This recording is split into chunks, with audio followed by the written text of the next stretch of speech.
আসসালামু আলাইকুম deer HSC পরীক্ষার্থীরা। আজকে আমরা চলে আসলাম মার্কেটিংয়ের তৃতীয় ধামাকা দিনে। আজকে থেকে শুরু হতে চলেছে আমাদের মার্কেটিংয়ের এমসিকিউ ক্লাস। আজকে আমরা মার্কেটিংয়ের ফার্স্ট পেপারের টপ 100 এমসিকিউ নিয়ে চলে এসেছি। তার আগে আমাকে দেখা যাচ্ছে কিনা, ঠিকঠাক মতো শোনা যাচ্ছে কিনা, অ্যান্ড সাউন্ড টাউন্ড সব ঠিক আছে কিনা এটা একটু জানাও। আর আজকে এই যে আমি বেছে বেছে আমাদের মার্কেটিং ফার্স্ট পেপার এবং সেকেন্ড পেপারে চ্যাপ্টার কয়টা বলো তো? 5টা করে চ্যাপ্টার। তো 5টা চ্যাপ্টার থেকে আমি মানে খুব নিজের হাতে আমি আসলে স্লাইডটা তৈরি করছি, খুব বেছে বেছে। আমি এখানে দেখো তোমাদের জন্য কয়টা কোশ্চেন দিছি, টোটাল 100টা সিকিউ তো আমরা করে ফেলেছি। didn't work right? ও আমাদের এখানে না অনেক ক্লাস চলে, সো একটু ল্যাগ করতেছে। আচ্ছা দেখো, আমি কিন্তু টোটাল টপ 100 এমসিকিউ এত মানে সুন্দর মতো, মানে খুব গুরুত্বপূর্ণ এমসিকিউ নিয়ে আসছি। সো এই জন্য এই ক্লাসটা তোমার টাইমলাইনে শেয়ার করে আজকের ক্লাসটার পিডিএফটা পেয়ে যাবা। কি করতে হবে? ক্লাসের পিডিএফ পেতে গেলে কি করতে হবে? তোমার টাইমলাইনে শেয়ার করে, and for your kind information, আমাকে কেউ প্লিজ ইনবক্স করবে না পিডিএফের জন্য। অন্য কোনো রিজন হইলে, অন্য কোনো আপু এটা বুঝতেছি না, এটা কীভাবে করবো, এটা কীভাবে করবো, এটার জন্য you can knock me any time 24/7। But ক্লাসের পিডিএফের জন্য আমাদের arts and commerce Pathshala Facebook পেজে নক করবা।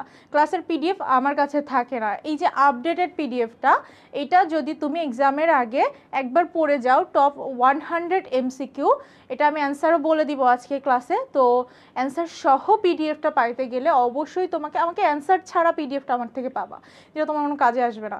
বাট অ্যান্সার সহ পিডিএফটা তুমি পেজ থেকেই পাবা। সো পেজে কালকের পিডিএফ কে কে পাইছো? সবাই তোমাদের টাইমলাইনে ক্লাসটা শেয়ার করে দেওয়ার পরে তারপরে কি করতে হবে? Arts and commerce Pathshala Facebook পেজে নক করতে হবে যে আমাদের ক্লাসের পিডিএফটা দেন, ক্লাসটার কথা উল্লেখ করে দিতে হবে। আমরা কিন্তু মার্কেটিংয়ের কত নম্বর ক্লাস করতেছি? মার্কেটিংয়ের 16, 17, 18 এবং 20 তারিখ ঠিক সন্ধ্যা 6টায় আমাদের ধারাবাহিক ক্লাসগুলো হচ্ছে। ও আজকে তোমাদের বলে রাখি, আজকে হচ্ছে যেহেতু এমসিকিউ ক্লাস, খুব বেশি সময় কিন্তু লাগবে না। অ্যান্ড আমাদের চ্যাপ্টার কয়টা? আমাদের চ্যাপ্টার কিন্তু মাত্র 5টা চ্যাপ্টার। বোথ আমাদের সবগুলোর জন্য 5টা চ্যাপ্টার। মার্কেটিং ফার্স্ট পেপারও 5টা চ্যাপ্টার, সেকেন্ড পেপারও 5টা চ্যাপ্টার। এখন 16 তারিখে আমরা সিকিউ করছি, সেকেন্ড পেপারের সিকিউ। ক্লাসটা না করে থাকলে করে আসতে পারো। আমাদের arts and commerce Pathshala Facebook page আছে এবং ইউটিউব চ্যানেল আছে।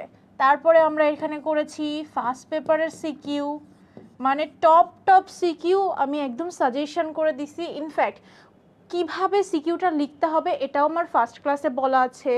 অ্যান্ড মানে তুমি ওখান থেকে 5টা চ্যাপ্টার থেকে 3টা চ্যাপ্টার অনেক গুরুত্বপূর্ণ, সেটাও আমি বলে দিছি। সেই 3টা আগে পড়ে বাকি 2টা পড়বা। অ্যান্ড কোন কোন জায়গা থেকে প্রশ্ন আসে সেটাও বলে দিয়েছি। 18 তারিখে আজকে আমরা অবস্থান করছি, রাইট? আমরা এখানে আছি, এই ধরো মেট্রো রেল চলতেছে, মেট্রো রেল চলতে গেলে এখানে আছি আমরা। হ্যাঁ, এখন এই জায়গাটা কিন্তু চলা বাকি। এখানে কি হবে? এখানে হচ্ছে সেকেন্ড পেপারের এমসিকিউ হবে ঠিক সন্ধ্যা 6টায়। আর আজকে 18 তারিখে কি হচ্ছে? আজকে 18 তারিখে ফার্স্ট পেপারের এমসিকিউ হচ্ছে টপ 100। ট্রাস্ট মি, এই 100টা এমসিকিউ খুব সুন্দর মতো যদি তুমি পড়ে যাও এক্সামের আগে, তুমি বেটার করবা। ওকে, ক্লাসের পিডিএফ দিয়ে দেওয়া হবে, কোনো সমস্যা নাই। ওকে, তাহলে আমরা আজকের ক্লাসটা শুরু করে দিচ্ছি। Everything okay? আমাকে একটু বলো, অ্যান্ড তুমি তোমার টাইমলাইনে শেয়ার করেছো কিনা। আমরা প্রথম এমসিকিউতে যাব। তার আগে তুমি কিন্তু এই এমসিকিউ, তোমার পরীক্ষা অলরেডি, তুমি হয়তো কিছু কিছু পড়েছো, তুমি এখন একটু দেখবা যে তুমি কতটা পারো কতটা পারো না। হ্যাঁ, সো আমি একটু দেখি লাইভগুলো চলতেছে কিনা, আমার ফোন থেকে একটু চেক করে দেখি। হ্যাঁ, অলরাইট, যেটা তো চলতেছে। ওকে, নাইস, এখানে চলতেছে। আর হ্যাঁ, পারফেক্ট, ইয়েস। এটা কি ক্লাস হচ্ছে? এটা হচ্ছে উৎপাদন ব্যবস্থাপনা ও বিপণন, অর্থাৎ মার্কেটিংয়ের ফার্স্ট পেপারের এমসিকিউ ক্লাস হচ্ছে, ওকে, যেটা টপ 100 এমসিকিউ। তুমি এখানে অ্যান্সার করে দেখবা যে কয়টা এমসিকিউর অ্যান্সার তুমি পারো, কয়টার এমসিকিউ অ্যান্সার তুমি পারো না। ইনফ্যাক্ট যারা একদমই পারো না তারা এই পিডিএফটা ক্লাস মানে আমি সাজেস্ট করব এক্সাম হলে ঢোকার আগে মাত্র 100টা এমসিকিউ তোমার পড়তে হাইয়েস্ট হইলেও তোমার 30 মিনিটও লাগবে না। তো 30 মিনিটে 100টা এমসিকিউ এক্সাম হলে যাওয়ার আগে এই 100টা এমসিকিউ পড়ে যাবা। খুব খুব গুরুত্বপূর্ণ এমসিকিউ, আমি বলতেছি 30 মিনিট সময় দিয়ে এমসিকিউ, হ্যাঁ ইনশাল্লাহ কমন আসবে। 30 মিনিট সময় দিয়ে এই 100টা এমসিকিউ পড়ে যেও, ট্রাস্ট মি এটা ওর্থ করবে। আমার ক্লাস দেখেই ওয়ালাইকুম আসসালাম আরিফ, কেমন আছি? আলহামদুলিল্লাহ, আপনি কেমন আছেন? আপু এই 100টার মধ্যে কি কমন আসবে? ইনশাল্লাহ অন্তর্রয় কমন আসবে। চলো আমরা শুরু করি। তার আগে একটু ছোট করে জানা দিতে চাই, আমাদের কিন্তু যেরকম সার্ভিস এসিপির যারা আমাদের পাওয়ার প্লে স্টুডেন্ট ছিল তারা জানে যে আমরা কিভাবে পড়াই, কেমন পড়াই, তাদের কাছে কিন্তু অনেক অনেক রিভিউ আছে যে এসিপি কেমন প্যানেল, টিচার প্যানেল কেমন। সো এইচএসসি তো হইল, এইবার অ্যাডমিশনের জন্য তারা কোথায় যাবে? তাদের জন্য আছে আমাদের আর্টস অ্যান্ড কমার্স পাঠশালা থেকে মিশন এফবিএস, যেটা হচ্ছে কমার্সের স্টুডেন্টদের জন্য আয়োজিত এবং মানবিকের জন্য রয়েছে, এবং আমাদের বন্দি পাঠশালা তো সায়েন্সের সার্ভ করে আসতেছে। সো কমার্সের জন্য আমাদের পুরো টিচার প্যানেলের একটাই ভালো খুব সুন্দর বৈশিষ্ট্য, সেটা হচ্ছে ফুল টিচার প্যানেল হচ্ছে ঢাবিয়ান। সো মিশন এফবিএস কোর্সে আসতে পারো, এখানে তোমার অ্যাডমিশনের পূর্ণাঙ্গ প্রস্তুতি হয়ে যাবে ফর সি ইউনিট, ঢাকা বিশ্ববিদ্যালয়ের সি ইউনিট সহ বিভিন্ন ইউনিভার্সিটির। তার আগে আমি একটু আমার ছোটো করে পরিচয় দিয়ে দিই। আমি হচ্ছে হাফিজা খাতুন স্নেহা, পড়াশোনা করছি ঢাকা বিশ্ববিদ্যালয়ের ম্যানেজমেন্ট ইনফরমেশন সিস্টেমস ডিপার্টমেন্টে। অনেকে আমাকে চিনবা, আবার অনেকে আজকে হয়তো নতুন দেখতেছো, আই ডোন্ট নো। তোমরা তো মানে রিলস স্ক্রল করতে করতে মাঝে মাঝে। আপু গতকালকের সিকিউ এর পিডিএফ এর অ্যান্সার, আচ্ছা ওটা সিকিউ, আমি তো ক্লাসটা যদি মন দিয়ে করো আমি তো সিকিউর অ্যান্সারগুলো খুব সুন্দর করে বলে দিছি। Yes, ACP base. তৌফিক ওমর মেবি হচ্ছে আমাদের পাওয়ার প্লের শিক্ষার্থী, রাইট? সো ও হচ্ছে পাওয়ার প্লের শিক্ষার্থী, ও জানে এসিপির সার্ভিস কেমন। সো এই আমাদের পুরো টিচার প্যানেল হচ্ছে এক ঝাঁক ঢাবিয়ান টিচার প্যানেল। তুমি যেখানেই পড়ো না কেন, আই উড সাজেস্ট তুমি যে বিশ্ববিদ্যালয়ে পড়তে চাও তারা যেন সেই বিশ্ববিদ্যালয়ের শিক্ষার্থী হয় বা পড়াশোনা করেছে কখনো, চান্স পেয়েছে কখনো, এমনটা যেন হয়। ঠিক আছে, তো চলো আজকে আমরা শুরু করে দিই। প্রথম কোশ্চেন, এই যে উৎপাদনের খাত কয়টি ও কি কি, এটা তুমি জানবা। এটা খুবই basic question.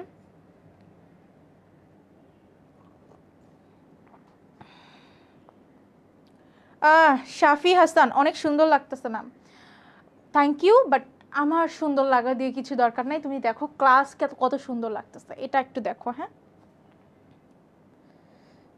Ma'am is best, Maruf thank you. চলো আমরা পড়াশোনা শুরু করে দিই। এই তো অ্যান্সার করে দিয়েছে এত মেহেদি, আমি কথা বলতেছি না, ক্লাসটা শুরু করার জন্য সবাইকে তো জয়েন করতে হবে, রাইট?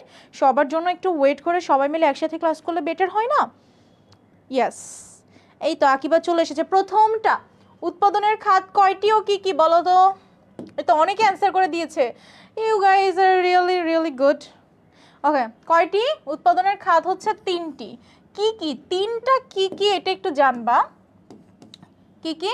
কৃষি,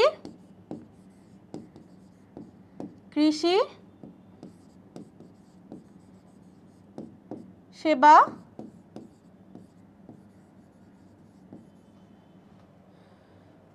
ঠিক বললাম? কৃষি, সেবা, শিল্প। উৎপাদনের খাত কয়টি ও কি কি জেনে গেলা। ওকে, এই তো আজকে দেখি অনেক পোটেনশিয়াল স্টুডেন্ট আসছে, এরা বুঝে গেছে যে এইখানে এতদিন কিন্তু এত সুন্দর সুন্দর অ্যান্সার কেউ দিত, মানে এত অ্যান্সার আসতো না এতদিন। এই 3 দিন যে ক্লাস, মানে গত 2 দিন যে ক্লাস নিয়েছি সিকিউর ক্লাস, এত অ্যান্সার কিন্তু আসতো না। অনেক হাবিজাবি কমেন্ট আসতো, আমরা কিন্তু অনেককে দেখেছি। হ্যাঁ, এখন দ্বিতীয় নম্বর কোশ্চেন দেখো, এই কোশ্চেনগুলো অনেক বেশি গুরুত্বপূর্ণ। যদি তুমি এই কোশ্চেন 100টার মধ্যে কেউ 90টা পারে, ইট মিনস সে অনেক বেটার প্রিপারেশান নিছে। তো তুমি দেখো 100টা কোশ্চেন পারো কিনা। আজকের ক্লাসটা ট্রাস্ট মি 1 ঘন্টা 20 মিনিট কি হাইস্ট গেলে 1.5 ঘন্টা যাবে। সো মাত্র অল্প সময়ের মধ্যে দেখো পারো কিনা, কয়টা হয় আমাকে জানাবা দেখি। এখন হচ্ছে 200-র ওপরে লাইভে ক্লাস করতেছে মাশাল্লাহ। সো 200-র ওপরে আমাদের মার্কেটিংয়ে আসলে এত স্টুডেন্ট না, এটা যেহেতু অপশনাল সাবজেক্ট, 200-র ওপরে ক্লাস করা মানে এটা একটা হিউজ সংখ্যা। সো তোমরা দেখো শুরু থেকে মাত্র 1 থেকে 1.5 ঘন্টাও লাগবে, 100টা এমসিকিউ আমরা সলভ করে ফেলি। হ্যাঁ, কার কয়টা হয় আমাকে জানাবা। কি অ্যান্সার করছো? ভুল অ্যান্সার হয়েছে। হ্যাঁ হ্যাঁ একজনের অ্যান্সার ঠিক পাইছি আমি। কে এটা? রিন, তাওফিক, রাহাম, আরজু, কি রশি, জাকারিয়া। হ্যাঁ, আমি কি তোমাদের নামগুলো ঠিক বলতেছি? ফাহাদ, জাকারিয়ার অ্যান্সার হয় নাই। বৃষ্টি, যাদের নামগুলো বলতেছি তাদের অ্যান্সারগুলো সঠিক। উৎপাদন বাড়লে নিচের কোনটি বাড়ে? উৎপাদন বাড়লে কোনটি বাড়ে বলো তো? উৎপাদন বাড়লে কোনটি বাড়বে? আমি এটা সিকিউরতে বলছিলাম, আমার উৎপাদন যখন বাড়বে তখন আমার বাজার বাড়বে? বাজার তো বাড়বে না। ভোগ বাড়বে? বাড়বে না। মূল্য বাড়বে না। উৎপাদন বাড়লে, উৎপাদন করা মানে কি? উৎপাদন মানে হচ্ছে আমার কোনো একটা ব্যবহার অনুপযোগী পণ্যকে চূড়ান্ত পণ্যে রূপান্তর করা। তো এই যে একটা অব্যবহারযোগ্য পণ্যকে চূড়ান্ত পণ্যে যে রূপদান করা হচ্ছে, এর জন্য কি অনেক মানুষের প্রয়োজন না? এটাতে অনেক বড় সংখ্যা একটা কর্মসংস্থান হয়। এই জন্য এটার অ্যান্সার হচ্ছে কর্মসংস্থান। যারা কর্মসংস্থান অ্যান্সার করেছে ভেরি গুড, 2টা হয়ে গেল আমাদের। 3rd number. আসসালামু আলাইকুম আপু, লাভ ফ্রম বগুড়া। ওয়ালাইকুম আসসালাম উম্মে হাবিবা, থ্যাংক ইউ। পরের কোশ্চেন দেখি কে কে পারো, কে কে পারো দেখি। অ্যান্ড তোমার এই পিডিএফটা, এই যে অ্যান্সার দেওয়া পিডিএফটা, এই যে অ্যান্সার করে দিচ্ছি, অ্যান্সার দেওয়া পিডিএফটা পাবা কোথায়? আর্টস অ্যান্ড কমার্স পাঠশালার ফেসবুক পেজে, অথবা আমার যে ক্লাস হচ্ছে, আমার ক্লাসটা শেষ হয়ে গেলে এই ক্যাপশনে পেয়ে যাবা, বুঝছো? পিডিএফ করে চিল্লায় লাভ নাই, ক্যাপশনে পিডিএফটা পেয়ে যাবা। আমার ক্লাসটা হওয়ার পরে 1 ঘন্টা পরে এসে চেক করবা, ক্লাসের ক্যাপশনে পিডিএফটা অনেক সময় থাকে। সো লাইভটা শেয়ার করতে হবে, কারণ এরকম টপ 100 এটা কিন্তু এক্সামের আগে জাস্ট 30 মিনিট সময় দিয়ে পড়ে যাবা। পরের কোশ্চেনে কি বলতেছে? পণ্য কর্তৃক মানুষের অভাব মেটানোর ক্ষমতাকে কি বলে? খুবই সহজ, এটা মানে আমার কিছু বলা লাগবে না। 3-এর ক। হ্যাঁ সুরাইয়া, আরো পৃষ্ঠা যারা যারা বলতেছে। হ্যাঁ আরো কিছু। রশি, ফাহাদ, এটা কোন বিষয়? এটা মার্কেটিং।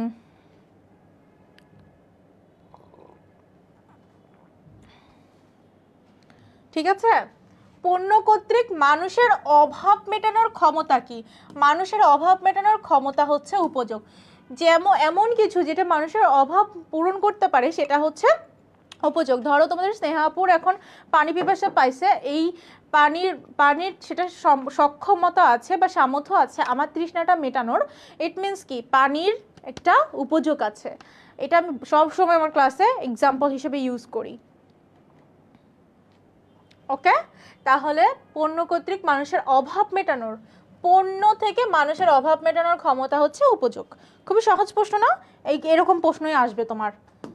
আরে প্রশ্ন তো মহাবিশ্ব বাইরে থেকে কোশ্চেন করবে না টিচাররা, রাইট? টিচাররা বইয়ের মধ্যে থেকে কোশ্চেন করবে। তোমরা হও কি যে না না আমার ফাইনাল পরীক্ষা, বোর্ড পরীক্ষা, কি না কি প্রশ্ন করে ভয় পেয়ে যাও, নার্ভাস হয়ে যাও কেন? এই জন্যই তো ভালো করো না। তোমাকে কনফিডেন্ট থাকতে হবে, you have to be very confident. কনফিডেন্টের সাথে অ্যান্সার করবা, দেখবা সবই তুমি পারো। নার্ভাস না হয়ে, প্যানিক না করে, এক্সাম হলে জাস্ট ঠান্ডা মাথায় চিন্তা করে অ্যান্সার করবা। আমি যা যা কোশ্চেন দিছি দেখবা এই 100টার মধ্যে অনেকটা রিপিট থাকবে, অনেকেই ভুলও করবে। অনেকে ভুলও করবে, কেন ভুল করবে? কারণ ওই এক্সাম হলে নার্ভাস, প্রেশার, প্যানিক, এসব দরকার না। তুমি মনে করবা যে তুমি তোমার বাসায় বসে এক্সাম হল মানে আতঙ্কের নাম। তুমি বাসায় বসে বসে জাস্ট মনে করবা যে আমি বাসায় বসে পরীক্ষা দিচ্ছি বা একটু সলভ করতেছি, স্নেহাপুর ক্লাস করতেছি, এটা ভেবে পরীক্ষা দিয়ে আসো, দেখো রিল্যাক্স, পরীক্ষা খুব সুন্দর হবে। ওকে, 4-এর অ্যান্সার অনেকেই করে দিছে। আচ্ছা আমি কথা বলতেছি কারণ অনেকের আমি অ্যান্সার দেওয়ার সুযোগ দিচ্ছি। Nice, very good dear students. Okay perfect. দ্রব্য সেবা তৈরির প্রক্রিয়াকে কি বলবে? দ্রব্য ও সেবা তৈরি করার প্রক্রিয়াকে আমরা বলি উৎপাদন। পারফেক্ট। 4টা কে কে পারছো বলো তো? সবই না। 5 নম্বর, মান নির্ধারণ করতে হয় কখন? মানটা আমি কখন নির্ধারণ করব?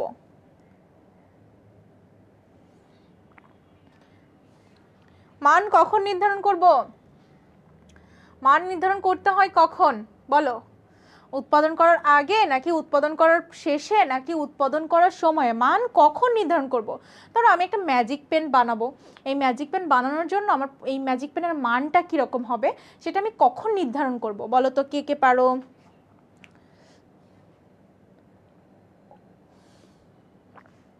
মানটা আমি কখন নির্ধারণ করব? উৎপাদন করার, কারেক্ট অ্যান্সার হয়েছে, অনেকের অ্যান্সার হয়েছে উৎপাদন করার পূর্বে, মানে উৎপাদন করার আগে। আমি মান তো পরে নির্ধারণ করা লাভ নাই, কারণ আমার পণ্যের মানটা কেমন হবে সেটা তো আগে নির্ধারণ করতে হবে, তাই না? এই যে আমাদের এই যে চাতে হচ্ছে চার মানটা কীরকম হবে, চিনি দিয়ে বানাবো নাকি চিনি ছাড়া বানাবো, এটা তো আগে থেকেই, বানানোর আগে থেকেই এটা সিদ্ধান্ত নিতে হবে, রাইট? সো মান কখন নির্ধারণ করতে হয়? উৎপাদন করার পূর্বে। পারফেক্ট। সবার কি সব হচ্ছে? এই কোশ্চেনগুলো এক্সামে আসবে। প্রাকৃতিক প্রদত্ত সম্পদকে মানুষের ব্যবহার উপযোগী করে তোলা হয় কিসের মাধ্যমে? একটু পরে কঠিন প্রশ্ন আছে, এত সহজ সবসময় থাকবে না। ইয়েস, আগে মান নির্ধারণ করবো হাবিবা। পারফেক্ট। তারপরে প্রাকৃতিক প্রদত্ত সম্পদকে মানুষের ব্যবহার উপযোগী করে তোলে কিসের মাধ্যমে? আরে বাবা ফাহিম, তুমি আসছো, আমি তো দেখছি, এতবার কমেন্ট করতেছো। মার্জান আনসার করে ফেলেছে, পারফেক্ট। প্রথমে মার্জান আনসার করেছে কোনটা? উৎপাদন। প্রাকৃতিক প্রদত্ত সম্পদকে মানুষের ব্যবহার উপযোগী করে তোলা কিসের মাধ্যমে? উৎপাদনের মাধ্যমে। বৃষ্টিও আনসার করেছে, কি ভুইয়ান, মোহাম্মদ দুর্জয়, ওকে, সৌমিতা, সত্যম, তোমার নাম কি সত্যম? আমি কি স্পেলিং ঠিক করছি, মানে প্রোনাউন্সিয়েশন ঠিক আছে? উৎপাদন কোন ধরনের প্রক্রিয়া? উৎপাদন কি গতিশীল প্রক্রিয়া, উৎপাদন কি স্থির প্রক্রিয়া, উৎপাদন কি চলমান প্রক্রিয়া নাকি মন্থর? বলো তো উৎপাদন কোন ধরনের প্রক্রিয়া? উৎপাদন কোন ধরনের প্রক্রিয়া?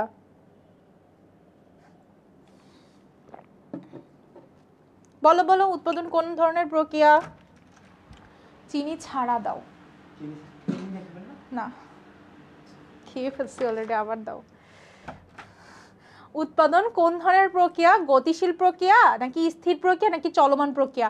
মনে রাখবা উৎপাদন সবসময় একটা চলমান প্রক্রিয়া। কেন চলমান প্রক্রিয়া? কারণ ধরো প্রথম স্লটে আমি ম্যাজিক পেন বানাইছি, প্রথম স্লটে আমি কিন্তু 100টা বানায় আমার এটা বন্ধ করে দেইনি, বন্ধ করে দিলে সেটা স্থির হয়ে যেত। আমি কিন্তু ক্রমাগত উৎপাদন, মানে যত আমার মার্কেটে চাহিদা আছে সেই অনুযায়ী আমি কিন্তু উৎপাদন করতেই আসি।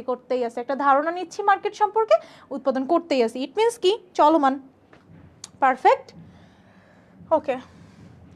উৎপাদনের উপকরণের অন্তর্ভুক্ত কোনটি? উৎপাদনের উপকরণ কয়টা? এই প্রশ্নও আসতে পারে, কয়টা এটাও আসবে। উৎপাদনের উপকরণ কয়টি?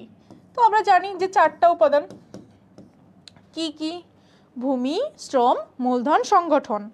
ঠিক আছে, দেখবা তোমাদের চ্যাপ্টার অনেকটা রিভিশনও হয়ে যাচ্ছে। ঠিক আছে, দেখি দেখি কে কে অ্যান্সার করতেছে। চিনি ছাড়া শুনে ফেলছো না? শোনো, who cares? উৎপাদনের উপকরণের অন্তর্ভুক্ত কোনটা? আমরা জানি উৎপাদনের উপকরণ হচ্ছে 4টা, ভূমি, শ্রম, মূলধন, সংগঠন। দেখি কোনটা কোনটা, এই তো পেয়ে গেছি। এনে ভূমি পাইনি, কিছু পাইনি, শ্রম, মূলধন কিছু পাইনি, সংগঠন, এই অ্যান্সার।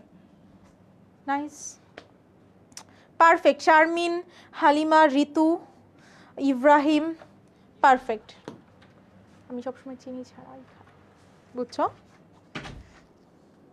কেমন চিনলা তোমরা স্নেহা আপুকে? হ্যাঁ, চিনি দিয়ে চা দিছো। পরিবহনের মাধ্যমে কোন ধরনের উপযোগ সৃষ্টি হয়? এই যে অনেকগুলো উপযোগ আছে না, সত্যগত উপযোগ, সময়গত উপযোগ, স্থানগত উপযোগ, তথ্যগত উপযোগ, সো তারপরে হচ্ছে অর্থগত উপযোগ। এই যে অনেকগুলো উপযোগ আছে, টোটাল কয়টা উপযোগ জানো? টোটাল উপযোগ হচ্ছে 7টা। এর মধ্যে একটা হচ্ছে শিল্প সৃষ্টি করে, শিল্প হচ্ছে একটা সৃষ্টি করে, সেটা কি? সেটা হচ্ছে রূপগত উপযোগ, সেটা হচ্ছে রূপগত উপযোগ। আর বাকি 6টা কে সৃষ্টি করে? বাকি 6টা হচ্ছে ব্যবসায় বাণিজ্য সৃষ্টি করে। ব্যবসায়ের উপযোগ টোটাল, ব্যবসায় উপযোগ সর্বমোট কয়টা? টোটাল হচ্ছে 7টা, 6টা বাণিজ্য সৃষ্টি করে, শিল্প হচ্ছে একটাই সৃষ্টি করে। বুঝতে পারলাম? এটার অ্যান্সার কোনটা? পরিবহনের মাধ্যমে কোন ধরনের উপযোগ সৃষ্টি হবে? পরিবহনের মাধ্যমে এক জায়গা থেকে আরেক জায়গায় পণ্য আসবে। ইট মিনস কি, এক জায়গায় এক স্থান থেকে অন্য স্থানে পণ্যটা আসা যাওয়া হচ্ছে, স্থানগত উপযোগ। খুব সহজ, ট্রাস্ট মি, এই প্রশ্নই আসবে, দেখো এক্সাম হলে। হিমাগার কোন ধরনের উপযোগ সৃষ্টি করে? হিমাগার কোন ধরনের উপযোগ সৃষ্টি করবে? হিমাগার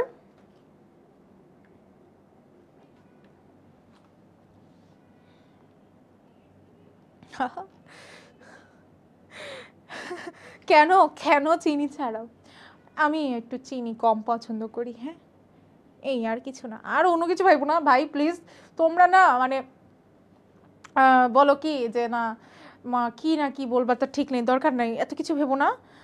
আমি হচ্ছে শুধু ভাবো যে হচ্ছে চিনি কম পছন্দ। হিমাগার কোন ধরনের উপযোগ সৃষ্টি করে? হিমাগারটা কি? একজন জিজ্ঞেস করছে হিমাগার কি, রাইট কোশ্চেন, ভালো কোশ্চেন করছো। হিমাগার হচ্ছে হিম প্লাস আগর, রাইট। হিমাগার হচ্ছে একটা জায়গা, একটা গুদাম ঘর, যেখানে তোমার পণ্যটা ফ্রোজেন অবস্থায় থাকে। বুঝতে পারলাম? তোমার দেখবে একটা ঘর যেখানে অনেক ফ্রোজেন, মানে এসি বা হচ্ছে সেটা ঠান্ডা অবস্থায় আছে, ঠিক আছে, ঘরটা ঠান্ডা অবস্থায় আছে এবং সেখানে অনেকগুলো পণ্য আছে, ফ্রোজেন করে পণ্যটা সংরক্ষিত করে রাখা হয় হিমাগারে। বুঝতে পারছো হিমাগারটা কি? এখন হিমাগার কোন ধরনের উপযোগ সৃষ্টি করে? হিমাগার হচ্ছে, রাইট, পারফেক্ট, মোহাম্মদ সাজ্জাদ, তারপরে জাকারিয়া, সামি, সবাই ঠিকঠাক অ্যান্সার করেছে যে হিমাগার কোন ধরনের উপযোগ সৃষ্টি করবে? সময়গত উপযোগ সৃষ্টি করে।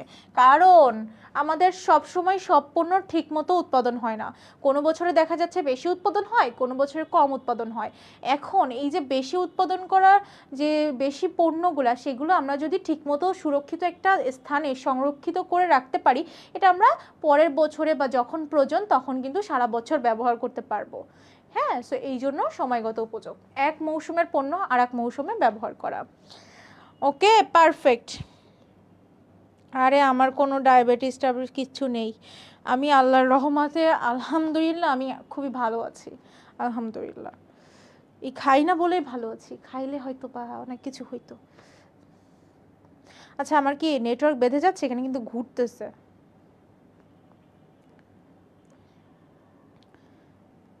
শোনো, আমাকে একজন শিখাইছে আমি যা পাই তা খাই না, তো এই কথাটা আমার ভালো লাগছে। আমিও এটা মেনটেন করি যে আমি যা পাই সেটা খাবো না, হ্যাঁ, একটু মানে মেনটেন করে খাবো। পরের কোশ্চেন, ক্রয় বিক্রয় কোন ধরনের উপযোগ সৃষ্টি করে? এটা কিন্তু অনেক গুরুত্বপূর্ণ, অনেক, এটা আগের দিন কিন্তু বুঝেছি। নেট প্রবলেম হচ্ছে, দাঁড়াও দাঁড়াও দাঁড়াও দাঁড়াও, নেট প্রবলেম।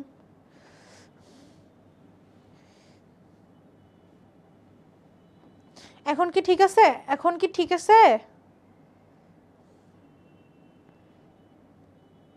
ওকে, একটু এখন ঠিক আছে, আমি এখন দেখতে পাচ্ছি। ক্রয় বিক্রয় কোন ধরনের উপযোগ সৃষ্টি করে? আমি জানি, আমি আগের দিনে উদাহরণ দিয়েছি যে এই ফোনটা ধরো আমার ফোন, এই ফোনটা আমি যখন, এটা কিন্তু আমার ফোন, এখন এটা আমি বিক্রি করব, তুমি কিনবা, যখন কিনবা তখন কিন্তু আমাকে যখন টাকা দিবা, তুমি এটা নিলা, এই ফোনের মালিক কিন্তু তুমি হয়ে গেলা, এখন মালিক আমি, এরপরে কেনার মাধ্যমে তুমি মালিকানা পেয়ে যাবা। তো ক্রয় বিক্রয়ের মাধ্যমে মালিকানা হস্তান্তরিত হয়ে কোন ধরনের উপযোগ সৃষ্টি হয়? সত্যগত উপযোগ। ইয়েস, অনেকে অ্যান্সার করতে পেরেছো। দেখো কত সহজ সহজ প্রশ্ন, প্রথম অধ্যায় তো এই জন্য সহজ সহজ প্রশ্ন, প্রত্যেকটা চ্যাপ্টার থেকে 20টা কি 25টা করে আমরা গুরুত্বের আলোকে কোশ্চেনটা দিয়েছি। উকিলের পরামর্শ কোন ধরনের উপযোগ সৃষ্টি করে? উকিলের পরামর্শ, উকিল থেকে যখন আমি পরামর্শ নেই, বা শিক্ষকতা পেশা থেকে, উকিল থেকে, এই যে সব শিক্ষক উকিল, এরা এরা কি ধরনের তোমার ইয়ে দিয়ে থাকে? এটা অ্যান্সার করো তো। এটা কি? এটা হচ্ছে সেবাগত, উকিলের পরামর্শ হচ্ছে আমার সেবাগত উপযোগ সৃষ্টি করতেছে, রাইট। পারফেক্ট। ফাহাদের অ্যান্সার হয়েছে, সূর্যের অ্যান্সার হয়েছে, ইসরাতের অ্যান্সার হয়েছে। দেখো তো একটা কোশ্চেন কি কঠিন আছে, উৎপাদনশীলতা বৃদ্ধির মাধ্যমে কোনটি হ্রাস পায়? উৎপাদনশীলতা বৃদ্ধি পাইলে কোনটি হ্রাস পায়? এই উৎপাদনশীলতার সূত্র কি?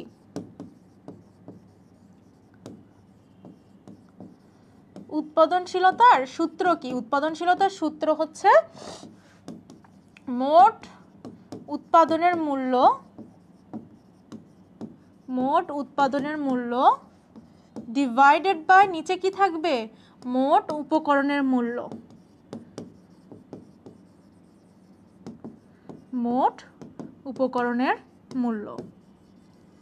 এখন যখন আমার উৎপাদনটা বেড়ে যাবে, এই যে উৎপাদনশীলতা যখন বেড়ে যাবে, ইট মিনস কি, উৎপাদনশীলতা যখন বাড়বে, উৎপাদনশীলতা যখন বাড়লো তার মানে আমার এইটা বাড়বে, ওপরেরটা বাড়বে, এটা যখন বেশি হবে তখনই তো এটা বাড়বে, রাইট? ভালো করে দেখবা আমি কিভাবে বোঝাতে চাচ্ছি, এটাকে ক্যাচ করো।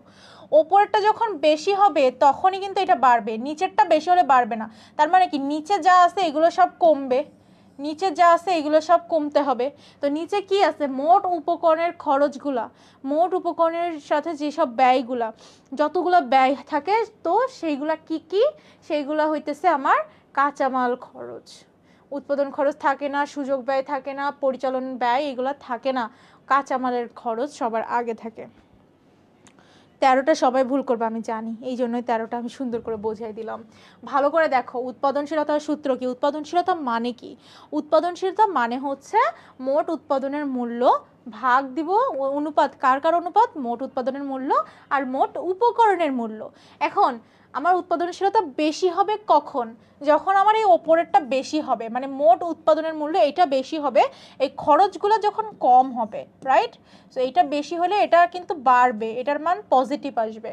আর এইটা যখন বেশি হবে তখন কিন্তু নেগেটিভ আসবে, মানে কম হবে, উৎপাদনশীলতা কমে যাবে। সো আমার বলছে উৎপাদনশীলতা বৃদ্ধি পাইলে, বৃদ্ধি পাইলে মানে কি, মোট উপকরণের মূল্যগুলো কম হবে। মোট উপকরণের মূল্য কি কি ছিল, আমরা ম্যাথ যখন করছিলাম তখন দেখবা যে মোট উপকরণের মূল্যের মধ্যে কাঁচামালের খরচ এটা সবার আগে থাকে। সো শুধুমাত্র কাঁচামালের খরচ, এখানে একটাও আমরা ফ্যামিলিয়ার না, একটাকেও আমি চিনি না।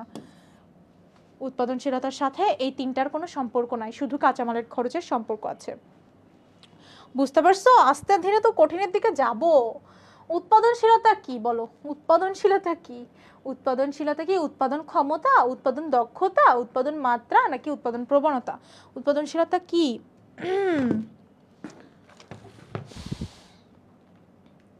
উৎপাদনশীলতা কি বলো?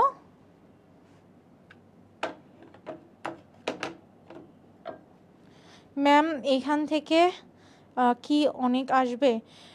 জি, এই দাঁড়াও দাঁড়াও, নিপন সাহা এত গুরুত্বপূর্ণ বিষয় বোঝাচ্ছি, তুমি এর মধ্যে কোশ্চেন করতেছো আপু আপনার কি বিয়ে হয়েছে?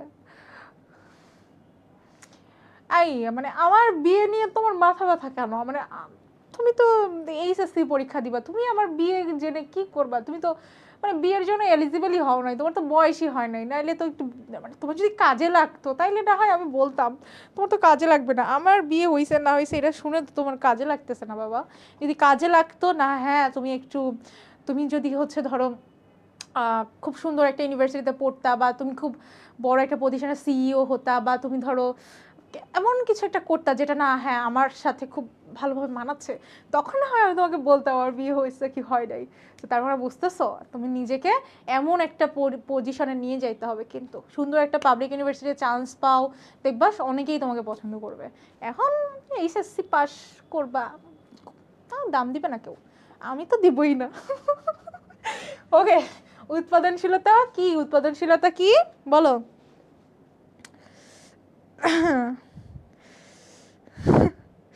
আপুর রাগ করার ধরনটা জোশ ছিল। এই আমি তো রাগ করি না, কি বলো? হ্যাঁ হ্যাঁ বাদ দিছি, অ্যান্সার করো ওমর। উৎপাদনশীলতা কি উৎপাদন ক্ষমতা নাকি উৎপাদন দক্ষতা বলো তো? উৎপাদনশীলতা হচ্ছে উৎপাদন দক্ষতা, ঠিক আছে? ইফিশিয়েন্সি, ইফিশিয়েন্সি, ইফিশিয়েন্সি আর হচ্ছে ইফেক্টিভ, দুইটা ওয়ার্ড তোমরা খুব সুন্দর করে জেনে রাখো, একটা হচ্ছে ইফেক্টিভ আর একটা হচ্ছে ইফিসিয়েন্সি। তো উৎপাদনশীলতা মানে হচ্ছে প্রোডাক্টিভিটি। প্রোডাক্টিভিটি যখন মানে কি দক্ষতা, উৎপাদন দক্ষতা, আমার উৎপাদনের দক্ষতাটা বোঝা যায় উৎপাদনশীলতার মাধ্যমে। সি আরে না, আমি জাস্ট তো মজা করে, বিয়ে করতে গেলে কাউকে কিছু হইতে হয় না, হ্যাঁ, যার রিজিকে যেটা আছে। বাট হ্যাঁ, তুমি যদি ভালো একটা পজিশন হোল্ড করো, ভালো একটা পর্যায়ে নিজেকে নিয়ে যাও, তুমি আরেকটা মানুষকে কি মানে ধরো তুমি আরেকটা মানুষকে তোমার লাইফে আনলা, ধরো তুমি তুমি যাকে চাচ্ছ তাকে তোমার লাইফে আনলা, তুমি তাকেই যদি ভালো না রাখতে পারো তাহলে কেন আনলা, রাইট? তোমার পরে তো তার দায়িত্ব। সো লজিক্যালভাবে থিঙ্ক করতে হবে। আমি তো মজা করে বলছি যে এমনি তুমি যখন অন্য কারোর দায়িত্ব নিবা, বিয়ে করা মানে কি দায়িত্ব, দায়িত্ব যখন নিবা তোমাকে তো একটু ভালো কিছু করতে হবে, তাহলে সে না তোমাকে নিয়ে গর্ব করবে। তারপরে একটা অন্যরকম ব্যাপার থাকে, দেখবা তোমার বাবা মা তোমাকে নিয়ে গর্ব করবে, তোমার লাইফ পার্টনার তোমাকে নিয়ে গর্ব করবে, সবাই তোমাকে নিয়ে গর্ব করবে, ব্যাপারটা অনেক সুন্দর লাগবে না? সো এই জন্য জীবনের মোড় ঘোরানোর একটা সময় পাইছো, এইচএসসিটাকে ঢেলে সাজাও। আমার ঘড়িটার দাম কত এই প্রশ্ন করা লাগে? আমার ঘড়ি গিফটের, সব গিফটের, আমি নিজেই গিফটের, আল্লাহ বানাইছে আমাকে। উৎপাদন ও উপকরণের অনুপাতকে কি বলে? এই যে একটু আগে করছি, উৎপাদন আর নিচে উপকরণ, এই দুইটার অনুপাতকে কি বলবে? অ্যান্সার করো, অ্যান্সার করো। আয় হাই, তোমরা আমার নাম জানো না? মানে কি ক্যাপশনেও তো দেওয়া আছে আমার নাম, ইনস্ট্রাক্টর কে? ও মাই গড, আমার নাম জানো না, আমি কোথায় পড়ি এটা জানো না? কার ক্লাস করতে আসছো? উৎপাদন ও উপকরণের অনুপাতকে কি বলে? উৎপাদন ও উপকরণের অনুপাতকে আমরা জানি উৎপাদনশীলতা বলে।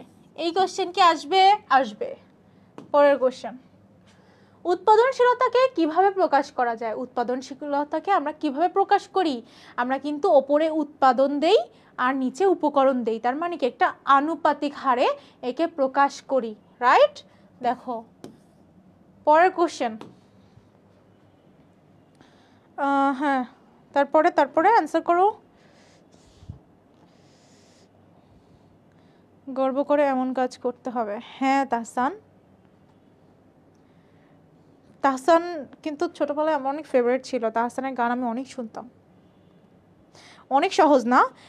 অনেক সহজ, ট্রাস্ট মি, মার্কেটিং সাবজেক্টটা অনেক সহজ। শুধু প্যানিক করবা না আর নিজের প্রতি আত্মবিশ্বাস রেখে এক্সাম হলের কথা চিন্তাই করবা না যে এটা এক্সাম হলে আমি আসছি পরীক্ষা দিতে, তাইলে তুমি আর অ্যান্সার করতে পারবে না। তুমি চিন্তা করবো তুমি বাসায় হেসে খেলে যাবা, পরীক্ষা দিয়ে চলে আসবা, শেষ। তাহলেই বেটার করবা। আর যত স্ট্র্যাটেজি লাগে, তত স্ট্র্যাটেজি। স্নেহা আমার বেস্টির নাম, আমি তোমার বেস্টি হয়ে গেলাম আজকে থেকে। অঙ্ক, এই যে অঙ্ক দিছে, চলো অঙ্ক করি। আমাদের অঙ্কে চাইছে হচ্ছে শ্রমের উৎপাদনশীলতা। অঙ্কে কি চাইছে? চলো অঙ্ক শিখি, চলো চলো অঙ্ক শিখি। শ্রমের উৎপাদনশীলতার সূত্র কি? উপরে থাকবে মোট মোট উৎপাদনের মূল্য, আর নিচে নিচে থাকবে মোট শ্রম বাবদ ব্যয়, রাইট? মোট শ্রম ব্যয়, মোট শ্রম ব্যয়। এখন এই দুইটা দিয়ে ভাগ দিয়ে যা বের হবে সেটাই উত্তর। চলো দেখি, এই অঙ্ক কিন্তু আসতে পারে, এই জন্য অঙ্ক ডিসি এমসিকিউতে সবাই ক্যালকুলেটর নিয়ে যাবা বা মুখে মুখে এটা করতে পারবা, সহজ। হ্যাঁ 17-এর অ্যান্সার অনেকেই করতেছে। মোহাম্মদ রিফাত মুন্সি, নেটওয়ার্ক প্রবলেম, আবার নেটওয়ার্ক প্রবলেম করতেছে, নেটওয়ার্কে ধরে মার দাও। আচ্ছা তাহলে কি দেখো তো, আমার মোট উৎপাদনের মূল্য কত? মোট উৎপাদনের মূল্য হইতেছে, এই দেখো কারখানায় 1000 টাকার পণ্য উৎপাদন করে, তার মানে কি 1 লাখ, 1 লাখ। আর নিচে কত? নিচে হচ্ছে আমার লাগবে শ্রমের ব্যয়। কই শ্রমের ব্যয়, কই? শ্রম বাবদ ব্যয় হয়, এই যে শ্রম বাবদ ব্যয় হয় 20,000 টাকা। তাহলে 1 লাখ টাকা 20 দিয়ে ভাগ দাও, কত হয়? কত হয়? 5। দেখি অ্যান্সার কোথায়? অ্যান্সার গ। সহজ না? এই তো সবাই পারছে, এত ব্রিলিয়ান্ট স্টুডেন্ট, কিন্তু পরীক্ষা বোর্ডে প্লেস করো না কেন? বোর্ডে তোমরা প্লেস করো না কারণ তোমরা স্ট্র্যাটেজি জানো না, তোমরা কৌশল জানো না, নাহলে বোর্ডে প্লেস করতা তো। শোনো, এই ক্লাসের এই টপ 100 এমসিকিউ জাস্ট এক্সামের আগে 30 মিনিট লাগবে, পড়ে যাবা। কিন্তু এই পিডিএফটা পাইতে গেলে তোমার টাইমলাইনে শেয়ার করে দাও। ট্রাস্ট মি, যা কিছু ভালো কল্যাণকর সবার মাঝে যদি তুমি বিলিয়ে দাও, তোমার কাছে সেখান থেকে না অনেক রিটার্ন আসবে। ভালো জিনিস শেয়ার করলে তুমি ভালো কিছু পাবা। এটা এটা এটা সব জায়গায় বলা আছে, তুমি যে ধর্মাবলম্বী হও না কেন। পিডিএফ পেয়ে যাবা শেয়ার করে, পেজে ইনবক্স করলে। উৎপাদন ভোক্তার ক্ষেত্রে কি প্রভাব ফেলে? ভোক্তার ক্ষেত্রে কি প্রভাব ফেলে এটা জানতে চাচ্ছে। কার উপরে? ভোক্তার। ভোক্তার ক্ষেত্রে কি প্রভাব ফেলে সেটা জানতে চাচ্ছে। দেখি ভোক্তার ক্ষেত্রে কি করবে। ভোক্তার কি কর্মসংস্থান সৃষ্টি করবে? ভোক্তার তো কর্মসংস্থানের সাথে কোনো সম্পর্ক নেই, করবে না। বিনিয়োগ বৃদ্ধি করবে ভোক্তার না উৎপাদকের করবে? এর তো দরকার না। তারপরে ভোক্তার কি আয় বৃদ্ধি পাবে? এই উৎপাদন করলে ভোক্তার আয় বৃদ্ধি পায়? কখনো সম্ভব? আমি একটা কিছু বানাচ্ছি আর তোমাদের আয় বেড়ে যাবে? কখনো সম্ভব? লজিক্যাল এটা না। তাহলে আমি উৎপাদন করলে মানুষের কি হবে? জীবনযাত্রার মান বৃদ্ধি পাবে। এই যে আমি এতদিন হচ্ছে কখনো ধরো এই 20 বছর আগে আমি তো মোবাইল ফোন যে এত ছোট একটা চিপ মোবাইল ফোন হইতে পারে এটা আমি কখনোই জানতাম না, রাইট? আমরা কেউই জানতাম না। বা এই যে আমরা যে অনলাইনে যেভাবে পড়তেছি, এইভাবে যে পড়বো, আমরা কখনো এটা কল্পনা করছি? করি নাই। এই যে মানুষের জীবনযাত্রার মানটা বাড়ছে, কারণ কি? আমরা কোনো কিছুকে চূড়ান্ত পণ্যে পরিণত করতে সক্ষম হয়েছে, এই জন্যই। বুঝতে পারছি? বুঝতে পারছো? কণ্ঠ কিন্তু সেই, মানে কি আমার কণ্ঠ এরকমই ভাই। আমাকে না দেখে, আমার কণ্ঠ না দেখে পড়াশোনাটা কর, মানে ট্রাস্ট মি, তুমি এর থেকে বেটার পাবা, এর থেকে বেটার। তুমি এটা কল্পনাও করতেছো না। হ্যাঁ, পরের কোশ্চেন। আমি বলছি 100টার মধ্যে কার কয়টা হয়? আমার ক্লাস কিন্তু বেশিক্ষণ হবে না, ট্রাস্ট মি। তোমরা মনে করতেছো এখন 19 নম্বরে আছে, মাঝখানে দেখবে হঠাৎ করে কত ফাস্ট চলে যাচ্ছি। একটু কথা মাঝে মাঝে বলতে হয়। সংযোজিত মূল্যের পরিমাণকে মোট রূপান্তর মূল্য দিয়ে ভাগ করলে কোনটা পাওয়া যায়? মানে আমি সংযোজিত মূল্যের পরিমাণ ভাগ দিব মোট রূপান্তর মূল্য, ভাগ দিয়ে আমি কি পাবো? ভাগ দিয়ে আমি কি পাবো সেটা এখানে জানতে চাইছে। অ্যান্সার করে দাও, অ্যান্সার করে দাও। যা সবাইকে ভাই বানাই। আপু 2x পড়া, হ্যাঁ 2x পড়াবো, 2x। আপনি অনেক সুন্দর, আপনি পড়ানো অনেক সুন্দর, থ্যাংক ইউ। আমি সুন্দরই পড়াই, অনেক ব্রিলিয়ান্ট। পড়াশোনা অর্ধেক ভুলে যায়, কোনো সমস্যা নেই। ওয়ালাইকুম আসসালাম শিহাব, পাওয়ার প্লে স্টুডেন্ট, দেখেই চিনতে পারছি। আচ্ছা, তাহলে সংযোজিত মূল্যের পরিমাণ আমি ভাগ দিব মোট রূপান্তর মূল্য দিয়ে, কি পাবো? আর্থিক উৎপাদনশীলতা। এটা কিন্তু সূত্র। ওকে, পরের কোশ্চেন। উৎপাদনশীলতা কিসের উপর নির্ভর করে? এই আবার হচ্ছে 30 নম্বরে গিয়ে গল্প করবো, হ্যাঁ 10টা সলভ করে নাও দ্রুত। উৎপাদনশীলতা কিসের উপর নির্ভর করে? উৎপাদনশীলতা কিসের উপর নির্ভর করে? আমি 2x চলে গেছি। উৎপাদনশীলতা কিসের উপর নির্ভর করবে? উৎপাদনশীলতা কি আমার মূলধনের উপর নির্ভর করবে? উৎপাদনশীলতা কি আমার উৎপাদন নিয়ন্ত্রণের উপর নির্ভর করবে, নাকি মান নিয়ন্ত্রণের উপরে, নাকি উৎপাদন দক্ষতা? কিসের উপর নির্ভর করবে? উৎপাদনশীলতা কিসের উপর নির্ভর করবে? বলো বলো বলো। উৎপাদনশীলতাটা আমার, হ্যাঁ অনেকের অ্যান্সার হয়েছে। আরে না আতিয়া, আমি ছেলেদের না মেয়েদের কমেন্ট বেশি পড়ি। আমার হচ্ছে অবসেশন ছেলেদের প্রতি, আমি হচ্ছে অত কমেন্ট দেখাই না। হ্যাঁ, মানে ওরা ওরা কেমন কেমন কমেন্ট করে না, ওই জন্য ওদেরটা রিপ্লাই দিতে হয়। সো উৎপাদনশীলতা কিসের ওপর নির্ভর করে? উৎপাদনশীলতা উৎপাদন দক্ষতার ওপরে নির্ভর করে, মূলধনের ওপর কিন্তু কখনোই নির্ভর করে না।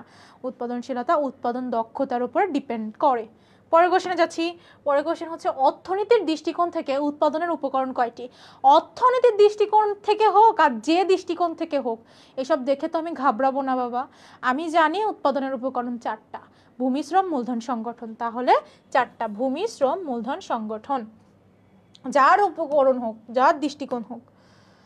উৎপাদনের কোন উপকরণ পচনশীল? কোন উপকরণটা পচনশীল? দেখো আমরা কিন্তু 2nd নাম্বার চ্যাপ্টারে ঢুকে গেছি। কত নম্বরে আছি আমরা এখন? আমরা কিন্তু উৎপাদনের উপকরণ চ্যাপ্টারে চলে আসছি। কোনটা পচনশীল বলো তো?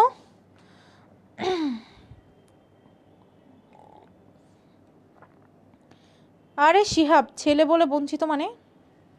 কোনো বঞ্চিত না।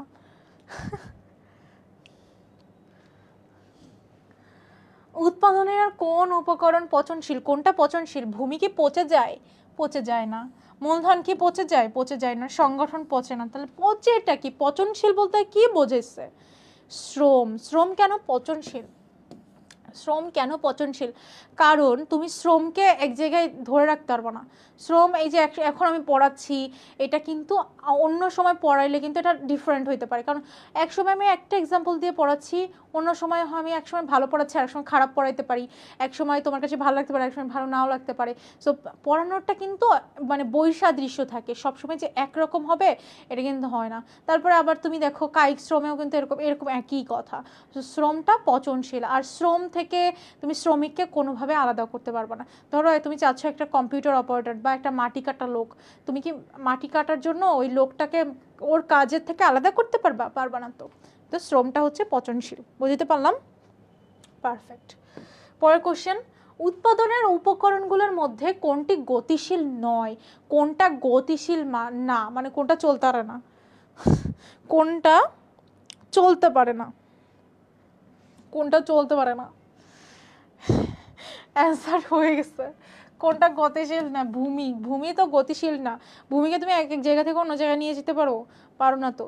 শ্রমকে নিয়ে যেতে পারো, যে না আমি শ্রমিককে নিয়ে যেতে পারবো, মূলধন আমি উঁচু করে নিয়ে যেতে পারবো। তারপরে সংগঠন তো এই তিনটার সমষ্টি, এই তিনটার সমষ্টি হচ্ছে সংগঠন। সংগঠন কার কার সমষ্টি? ভূমি, শ্রম, মূলধনের সমষ্টি। বুঝতে পারছো কোনটা গতিশীল না? এই নয়গুলো খেয়াল করবা বেশি বেশি করে, যখন কোশ্চেন মধ্যে নয় দেখবা এই কোশ্চেনগুলো অনেক অনেক গুরুত্বপূর্ণ। কোন কোশ্চেনগুলো বেশি গুরুত্বপূর্ণ? যে কোশ্চেনে নয় আছে। পরের কোশ্চেন, উৎপাদনের জীবনী শক্তি কোনটি? বলো জীবনী শক্তি। জীবনী শক্তি কোনটা? উৎপাদনের জীবনী শক্তি। এইটা না হলে হয় না। জীবনী শক্তি কাকে বলা হয়? জীবনী শক্তি বলতে কি বলো তো?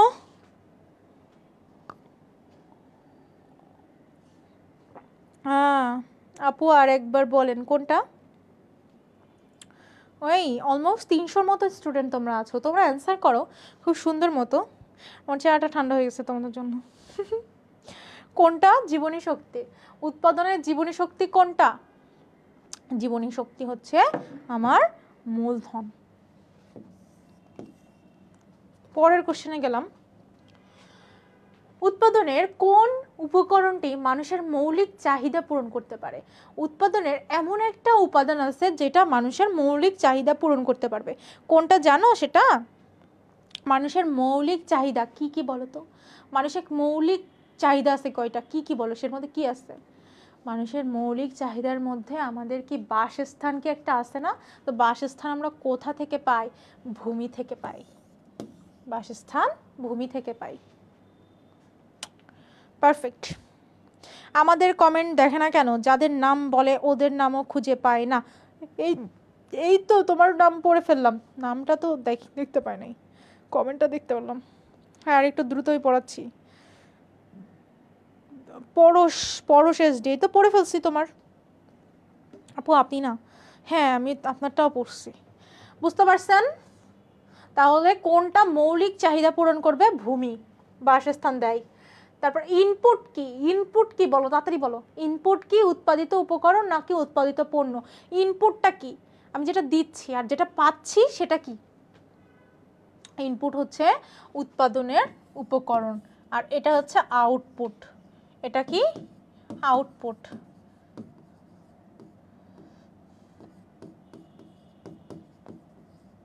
আউটপুট মানে কি? যেটা আমি ধরো একটা কিছু দিলাম, ধরো আমি এখন মেট্রো রেলের কার্ডের মধ্যে 500 টাকা লোড করলাম, আর মেট্রো রেল কার্ড আমাকে ধরো হইতেছে সার্ভিস দিচ্ছে, তো এই যে সার্ভিসটা পাচ্ছে এটা হচ্ছে আউটপুট।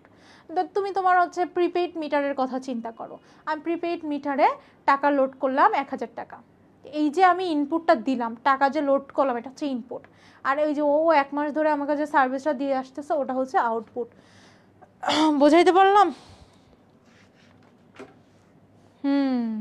পরের কোশ্চেন, সংগঠন কিসের সমন্বয়? সংগঠন তিনটা আমি বলছি, ভূমি, শ্রম, মূলধনের সমন্বয়।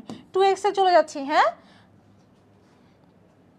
ইয়েস, 26-এর ক বলে দিছে। পারফেক্ট।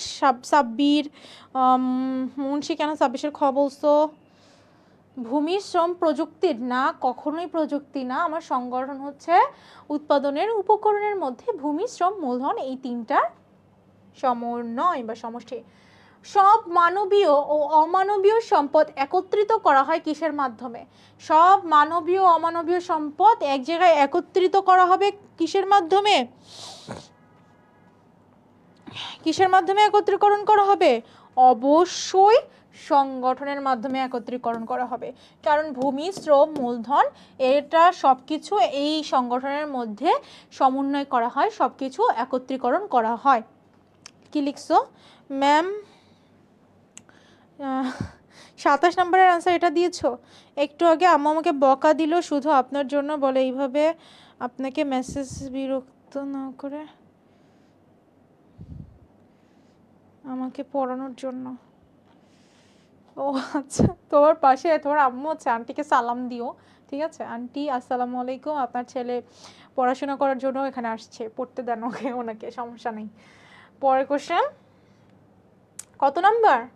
চলো, যে সংগঠনের মূল উদ্দেশ্য কি? মূল উদ্দেশ্য জনকল্যাণ, জনগণের কল্যাণ সাধন করা। সেটা কি?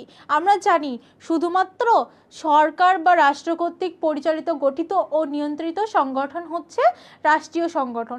এই রাষ্ট্রীয় ব্যবসায় বা সংগঠনগুলো কি করে? জনকল্যাণের উদ্দেশ্যে ব্যবসায় করে। তো দেখি কোথায়, হ্যাঁ আছে তো, রাষ্ট্রীয় ব্যবসায়। তাহলে জনকল্যাণ করা কার উদ্দেশ্য?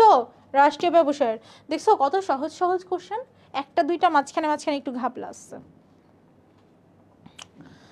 এখন 30 নাম্বার, ভূমির বৈশিষ্ট্য কোনটা? ভূমির বৈশিষ্ট্য কি? ভূমি কি যোগান অসীম, অস্থায়ী, মানবিক? ভূমির বৈশিষ্ট্য কোনটা? ভূমির বৈশিষ্ট্য হচ্ছে স্থানান্তর অযোগ্য। ভূমি স্থানান্তর করা যায় না। ওই ফার্ম গেটকে তুমি কখনো এখানে নিয়ে ফার্ম গেটকে তোমার বাসায় নিয়ে যেতে পারবো না। তোমার ভূমি কখনো এক জায়গা থেকে আরেক জায়গায় চলাফেরা করতে পারে না। সো স্থানান্তর অযোগ্য, ঠিক আছে? ভূমি কি? স্থানান্তর অযোগ্য। পরের কোশ্চেন, নিচের কোনটি ভূমির উদাহরণ? কোনটা ভূমির উদাহরণ? ভূমি মানে কি? ভূমি মানে কি এটা জানো? তাইলে জানলে এটা পারবা। ম্যাম আপনি ক্লাস শেষে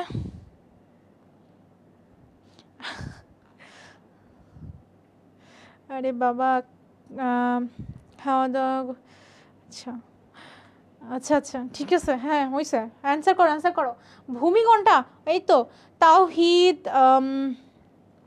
না না না অ্যান্সার হইতেছে না, যার অ্যান্সার হবে আমি তার নাম বলবো। মাহির, তারপরে হইতেছে স্কাই, তারপরে হইতেছে, আচ্ছা নামাজে যাব, ব্রেক দেন। শুনো তোমাদের একটা কথা বলি, এই যে নামাজের ব্রেক চাও অবশ্যই ভালো জিনিস, তবে নামাজটা না 8টা পর্যন্ত পড়তে পারবা। নামাজের সময়সূচি আছে বলে একটা অ্যাপ আছে, ওটা ডাউনলোড করে নিবা, কোন নামাজটা কতক্ষণ পড়া যায় এটা দেখতে পারো, ঠিক আছে? আমি তো লক্ষ্মী বাচ্চা, তোমরা নামাজ কালাম পড়ো, মাশাআল্লাহ, অবশ্যই পড়া উচিত। ওকে, নিচের কোনটি ভূমির উদাহরণ? তাহলে আমরা অনেকেই অ্যান্সার করে ফেলছে যে সূর্যের আলো, কায়িক শ্রম, এগুলো না, সঞ্চিত অর্থ, এগুলো কিচ্ছু না। সূর্যের আলো মানে যেটা তুমি প্রকৃতি থেকে পাচ্ছ সেগুলো হচ্ছে ভূমির উদাহরণ। পরের কোশ্চেন, উৎপাদন গতিশীল উপাদান কোনটি? উৎপাদনের গতিশীল একটা উপাদান আছে, উৎপাদনের একটা গতিশীল উপাদান আছে, সেই গতিশীল উপাদানটা কি? তাড়াতাড়ি অ্যান্সার করো, কমেন্ট দেখতেছি। উৎপাদনের গতিশীল উপাদানটা কোনটা? দ্রুত। একটা হইতেছে গতিশীল, মানে এক জায়গা থেকে আরেক জায়গায় নিয়ে যাওয়া যায়। এটা কি ক্লাস হইতেছে? মাত্র আসছি। কি বলে তোমার নাম কি? সাব্বির। এটা হইতেছে উৎপাদন ব্যবস্থাপনা ও বিপণন, মার্কেটিং। ফার্স্ট পেপারের এমসিকিউ হচ্ছে top 100 MCQ. Okay perfect, answer করতে পেরেছে সিয়াম, অ্যান্সার করতে পেরেছে রায়হান, অ্যান্সার করতে পেরেছে শাহরিয়ার, অ্যান্সার করতে পেরেছে মাইশা, অ্যান্সার করতে পেরেছে। হ্যাঁ, গতিশীল মানে কি? এক জায়গা থেকে আরেক জায়গায় নিয়ে যাওয়া সম্ভব। শ্রম, এই যে আমাকে তুমি এক জায়গা থেকে আরেক জায়গায় নিয়ে যেতে পারবা, যারা কাজবাজ করে তাদেরকে এক জায়গা থেকে আরেক জায়গায় নিয়ে যেতে পারবা, রাইট? শ্রমকে তুমি স্থান গতিশীল করতে পারবা। সো গতিশীল উপাদান কোনটা? শ্রম। ওকে, নিচের কোনটি উৎপাদনের জীবন্ত উপাদান? একটা জীবন্ত উপাদান আছে, জীবন্ত। কোনটা জীবন্ত উপাদান? এটা খুবই সহজ, আমি বলছি এই ভূমি তো এটা মরা, এটা হবেই না।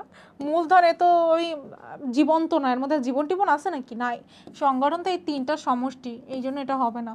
তাহলে কি এইটা হচ্ছে জীবন্ত। এই যে দেখো শ্রমের মধ্যে জীবন আছে, যারা শ্রম দেয় এদের জীবন আছে। সাব্বির হয়েছে,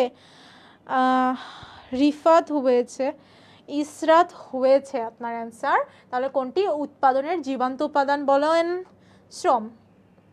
ওকে, শ্রমিকের যোগ্যতা, দক্ষতা এবং সামর্থ্য অনুযায়ী কাজ দেওয়াকে কি বলে? শ্রমিকের যোগ্যতা, দক্ষতা, আপনি কি এটা শেয়ার করেছেন লাইভ ক্লাসটা?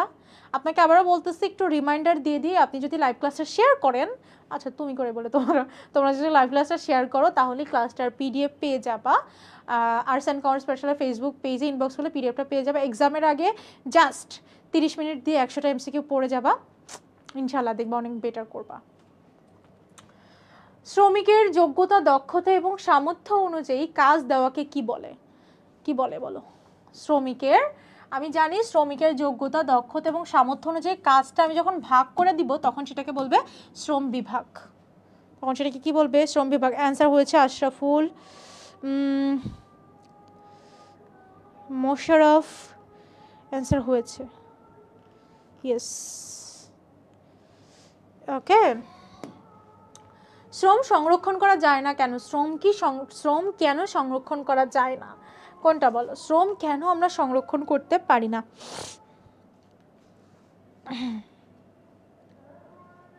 শ্রম কেন আমরা সংরক্ষণ করতে পারি না? এই যে তুমি কি এখন ধরো ইন্টারনেট প্রযুক্তির কল্যাণে তুমি শ্রমকে সংরক্ষণ করতে পারতেছো, কিন্তু তাছাড়া আমি যদি তোমাদের অফলাইনে এই এই আধুনিক ছোঁয়া বাদ দাও, আধুনিক ছোঁয়া বাদ, আমি ধরো অফলাইনে তোমাদের পড়ে আসতে পারতেছি, মানে কি এটা কি অল্প সময়ের জন্য তুমি আমার থেকে পড়তে পারতেছো, 1 থেকে 2 ঘন্টা একটা সময় পাচ্ছ, সো এটা কি শ্রম হচ্ছে ক্ষণস্থায়ী, এই জন্য এটা কি করা যায় না? সংরক্ষণ করা যায় না। কিন্তু এখন এই যে রেকর্ড ক্লাস হইতেছে প্রযুক্তির কল্যাণে, এটা কিন্তু সংরক্ষণ করা যাচ্ছে। ঠিক আছে, অ্যান্সার হয়েছে, হ্যাঁ হ্যাঁ সিয়ামের হয়েছে, তিমন, তিমন নামটা কেমন কেমন আনকমন লাগলো।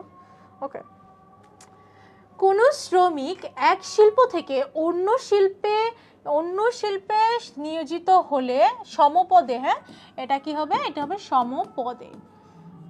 সমপদে মানে একই পদে, সমপদে মানে কি একই পদে।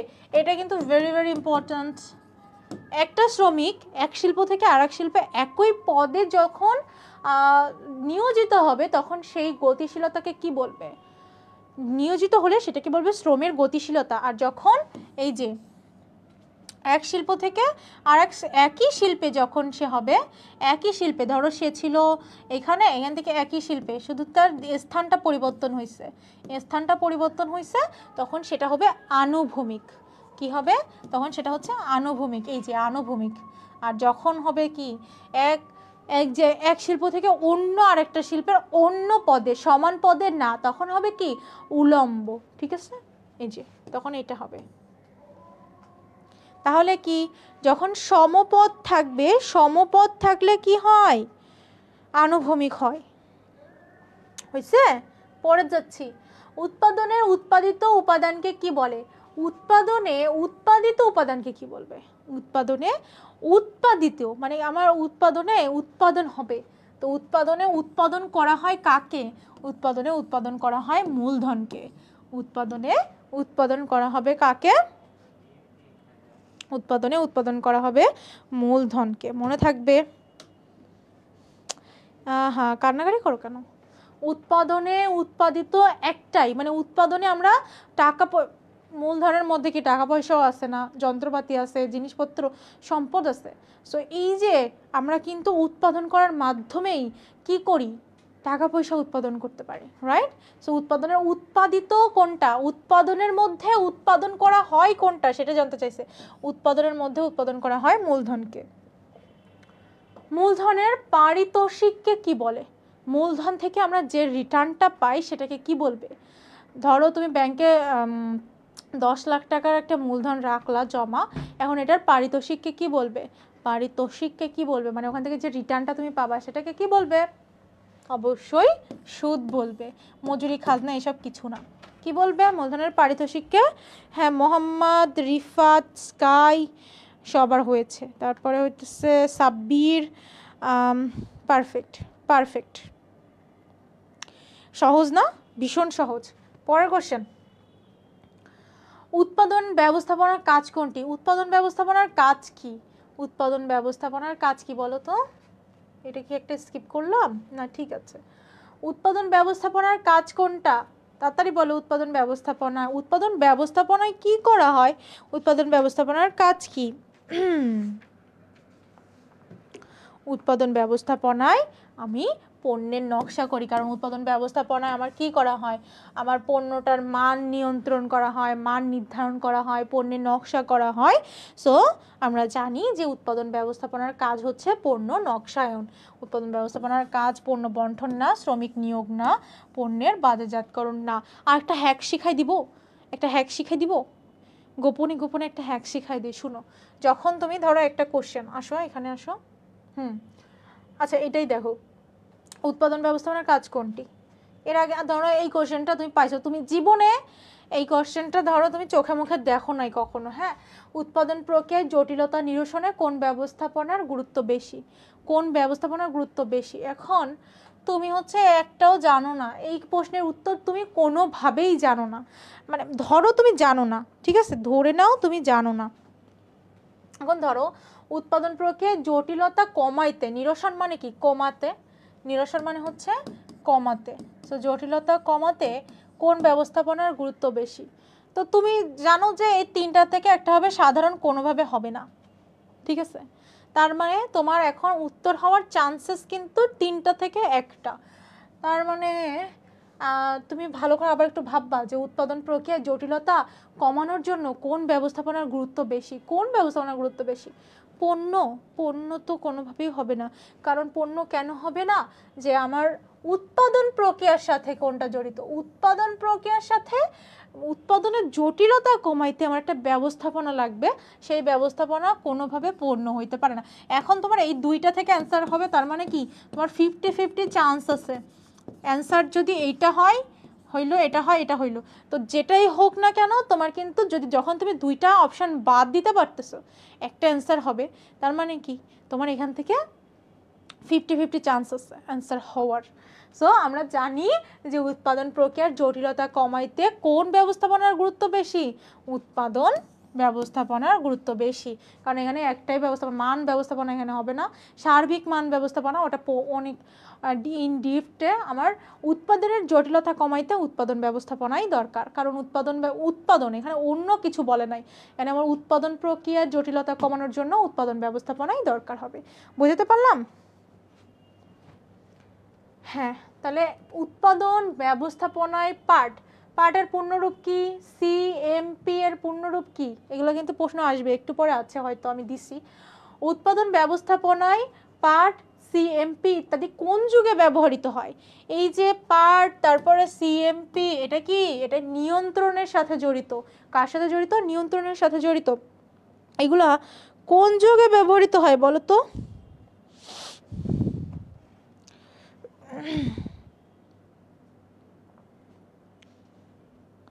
তাড়াতাড়ি অ্যান্সার করো, অ্যান্সার কোথায়?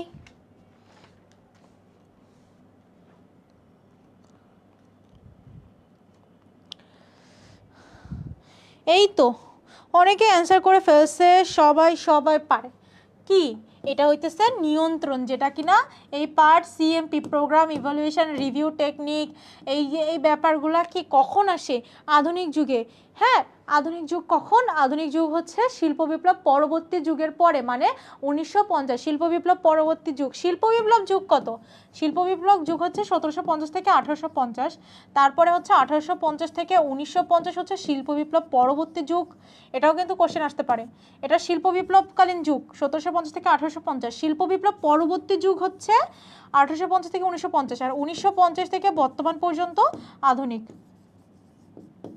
ঠিক আছে? তারপরের প্রশ্ন, শিল্প বিপ্লব পরবর্তী যুগ কত সাল থেকে শুরু হয়? এই যে এক্ষুনি বলে দিছি, কোশ্চেন আউট করে দিছি, না পারলে খবর আছে। একটু ফাস্টই পড়াচ্ছি, ওকে। শিল্প বিপ্লব পরবর্তী যুগ কত সাল থেকে শুরু হয়? কত সাল থেকে শিল্প বিপ্লব পরবর্তী যুগ শুরু হয়? একটু আগেই আমরা দেখে আসছি যে শিল্প বিপ্লব পরবর্তী যুগ হচ্ছে 1850 থেকে শুরু হবে হয়ে 1950 পর্যন্ত। উৎপাদন ব্যবস্থাপনার বর্তমান নাম কি? উৎপাদন ব্যবস্থাপনার বর্তমান নাম কি? উৎপাদন ব্যবস্থাপনার বর্তমান নাম, দ্রুত বলো দ্রুত বলো। উৎপাদন ব্যবস্থাপনার বর্তমান নাম হচ্ছে, তাসনিম হয় নাই, সাইফুল আপনি মনে হয় আগেরটার অ্যান্সার দিয়েছেন, সৌমিতা আপনারও হয় নাই। উৎপাদন ব্যবস্থাপনা, উৎপাদন ব্যবস্থাপনার বর্তমান নাম হচ্ছে কার্য ব্যবস্থাপনা। উৎপাদন ব্যবস্থাপনার মাধ্যমে কি কাজগুলা কাজ বা কার্যগুলা ব্যবস্থাপনা করা হয়। উৎপাদন ব্যবস্থাপনার উৎপাদনশীল কাজ কোনটি? উৎপাদনশীল কাজ কোনটি? আমার উৎপাদন ব্যবস্থাপনায় উৎপাদনশীল কাজ কোনটা? দ্রুত বলো। উৎপাদনশীল কাজ হচ্ছে মান নিয়ন্ত্রণ করা। উৎপাদনশীল কাজ কোনটা? মান নিয়ন্ত্রণ করা। ঠিক আছে, খুব সুন্দর করে এই এমসিকিউগুলা এক্সামের আগে দেখে যাবা একবার, জাস্ট 30 মিনিট লাগবে। যা মানুষের প্রয়োজন ও অভাব মেটায় সেটা কি? এটাকে একটু পড়ে আসছি। এটা হচ্ছে উপযোগ। যা মানুষের প্রয়োজন ও অভাব পূরণ করে, যা মানুষের প্রয়োজন ও অভাব পূরণ করে সেটা হচ্ছে উপযোগ। আমি অপরেরটা উপযোগ ভাবছি, তো তোমরা যেন এটা এইভাবে দেখো না, উৎপাদনকে উপযোগ দেখে দাগায় দিয়ে আসলা। হ্যাঁ, ক খ গ ঘ কোনটা দাগাবা সেটা একটু দেখো, হ্যাঁ, ভুল করে যেন দাগায় ফেলো না, মানে ঘ দাগাইতে গিয়ে খ দাগায় ফেলো না, ডবল টাইমিং করো না। যদিও দাগায় ফেলার পরে এরকম করে একটু কেটে দিবা, এই যে কেটে দিলা, এটাকে আবার পূরণ করবা, বাট ডবল টাচ না করাই বেটার। পরের কোশ্চেন, নিচের কোনটি দ্রব্য? কোনটা দ্রব্য? দেখো, এই শিক্ষা হচ্ছে সেবা, চিকিৎসা সেবা, উকিলের পরামর্শ হচ্ছে সেবা। কোনটা দ্রব্য? বৈদ্যুতিক পাখা হচ্ছে দ্রব্য বা পণ্য বা দ্রব্য কোনটা? বৈদ্যুতিক পাখা। পরের কোশ্চেন, কোন বৈশিষ্ট্যের আলোকে, আমি বারবার বলতেছি এই 100টা কোশ্চেন তুমি এক্সাম হলে ঢোকার আগে অন্তত 30 মিনিটের জন্য দেখে যাবা। অ্যান্সার এখানে দেওয়া আছে, এখান থেকে কমন আসবে ইনশাল্লাহ। কোন বৈশিষ্ট্যের আলোকে পণ্য ও সেবাকে আলাদা করা যায়? কোন বৈশিষ্ট্যের আলোকে? তাড়াতাড়ি বলো। পণ্য ও সেবাকে কিসের এতে আলাদা করা যাবে? সংরক্ষণযোগ্যতা। আমি কি সেবাকে সংরক্ষণ করতে পারবো? পারবো না। পণ্য কি সংরক্ষণ করতে পারবো, সেবাকে সংরক্ষণ করা সম্ভব না। 46 গ হয়েছে। এখন আমরা আসছে 48। পণ্য দেখা মাত্রই ভোক্তা কেনার সিদ্ধান্ত নিলে তাকে কি বলে? পণ্যটা দেখার সাথে সাথে ভোক্তা পণ্যটা কিনবে। আচ্ছা, কোন কালার দিছি? এটা দিব। আচ্ছা, চলে আসছে আপু তাহলে কথাবার্তা বলে আসি।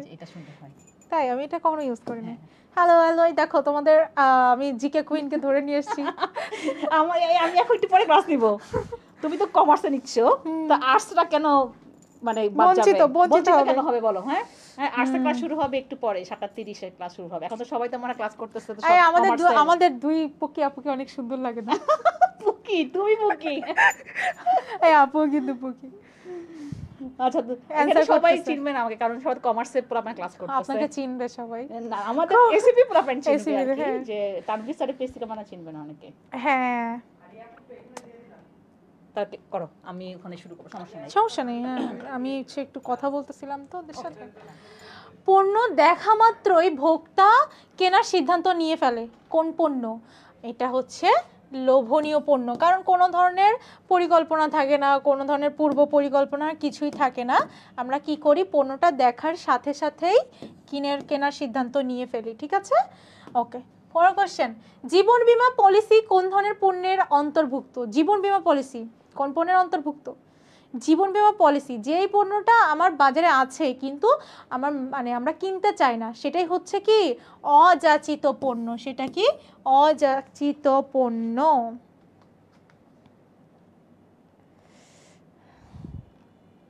ফারিয়া আপুকে সুন্দর লাগে। হ্যাঁ, ফারিয়া আপু মাশাআল্লাহ। ফারিয়া আপুকে বললো, আমাকে বললো না। ওকে, তারপরে নিচের কোনটি জরুরি পণ্য? কোনটা জরুরি পণ্য? মানে হঠাৎ করে আকস্মিক পরিস্থিতিতে যে পণ্যের প্রয়োজন হয়, জরুরি পরিস্থিতিতে যে পণ্যের প্রয়োজন হয়, ধরো স্নেহাপুর গাড়ি নষ্ট হয়ে গেছে, স্নেহাপুর গাড়ির জন্য যন্ত্রাংশ দরকার, বা স্নেহাপু অসুস্থ হয়ে গেছে তার জন্য মেডিসিন দরকার, এগুলো হচ্ছে জরুরি পণ্য। দেখি কোনটা জরুরি পণ্য? আইসক্রিম না, সাবান না, জুতা না, ওটস স্যালাইন। ওটস স্যালাইন হচ্ছে জরুরি পণ্য, জরুরি পরিস্থিতিতে প্রয়োজন হয়। তারপরে দীর্ঘমেয়াদী পণ্য উৎপাদন হওয়ার জন্য কি প্রয়োজন? দীর্ঘমেয়াদী পণ্য উৎপাদন করার জন্য কি প্রয়োজন বলো তো? দীর্ঘমেয়াদী পণ্য। সুন্দর করে আগে প্রশ্ন পড়বা। তোমরা না প্রশ্নটা অনেক সময় ভুল করে পড়ে ফেলো, যে না প্রশ্নে প্রশ্নে অনেক সময় নয় থাকে, না থাকে, কোনটা না। প্রশ্নটা সুন্দরভাবে পড়বা আর এই পূরণটা ঠিক মতো করবা, ঠিক আছে? প্যানিক না করলেই হয়। 51 নম্বরে আসি, 50-এর অ্যান্সার দিতেছ, 51 নম্বরের অ্যান্সার দাও। দীর্ঘমেয়াদী পণ্য উৎপাদন হওয়ার জন্য কি প্রয়োজন? দীর্ঘমেয়াদী পণ্য উৎপাদন হওয়ার জন্য আমার ভোক্তারা সেটা ঠিকমতো গ্রহণ করতেছে কিনা সেটা আগে জানা দরকার। আমি দীর্ঘমেয়াদী একটা পণ্য, অনেক বড় লটের একটা পণ্য প্রোডাকশানে পাঠাবো, তার আগে তোমার দেখতে হবে এবার ভোক্তারা সেটা চাহিদা আছে কিনা, ভোক্তারা সেটা গ্রহণ করবে কিনা। সো ভোক্তার গ্রহণযোগ্যতাটা আগে দরকার। তারপরে সব ধরনের বিলাসবহুল পণ্যগুলো কোন পণ্যের অন্তর্ভুক্ত? বলছি না, বিশেষ শ্রেণীদের জন্য যে পণ্যটা সেটা হচ্ছে কি শৌখিন বা বিশেষ পণ্য। শৌখিন বা বিশেষ পণ্য। এতদূর পর্যন্ত কার কার হইছে? এতদিন পর্যন্ত কার কার হইছে? পরের কোশ্চেনে যাই। দেখো বাংলাদেশ বনাম ভারতের একটা কিছু একটা দিছে, দেখো তো বাংলাদেশ বনাম ভারত কি এটা? বাংলাদেশ বনাম ভারত। বাংলাদেশ বনাম ভারতের মধ্যকার একটি টি-20 ম্যাচের বেশ কিছু টিকিট বিক্রি না হয়, বিক্রি হয়নি, তার মানে ক্ষতিগ্রস্ত হয়েছে। এটা সেবার কোন বৈশিষ্ট্য ফুটে উঠছে? আমার কোনো বিমানের টিকিট বিক্রি না হইলে সেই জায়গাটা, বাসের টিকিট বিক্রি না হইলে সেই বাসের কি সিটগুলো খালি থাকবে। তারপরে এই যে এদের টি-20 ম্যাচের স্টেডিয়ামের টিকিটগুলো বিক্রি হয়নি, সেটা খালি আছে। ইট মিনস কি আমার এটা কোন বৈশিষ্ট্য? এটা হচ্ছে নশ্বরতা বৈশিষ্ট্য। মানে কি এটা পচনশীল, সেবাটা পচনশীল। কিভাবে পচনশীল হইতেছে?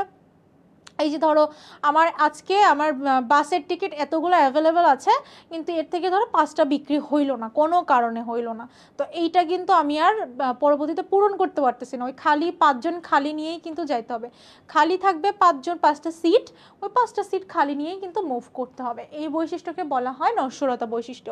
পরের কোশ্চেন, নিচের কোনটি সেবার বৈশিষ্ট্য? সেবা কি স্পর্শনীয়? না। সেবা দৃশ্যমান? না। সেবা হস্তান্তরযোগ্য? না। তাহলে সেবা বৈসাদৃশ্য। কেন বৈসাদৃশ্য?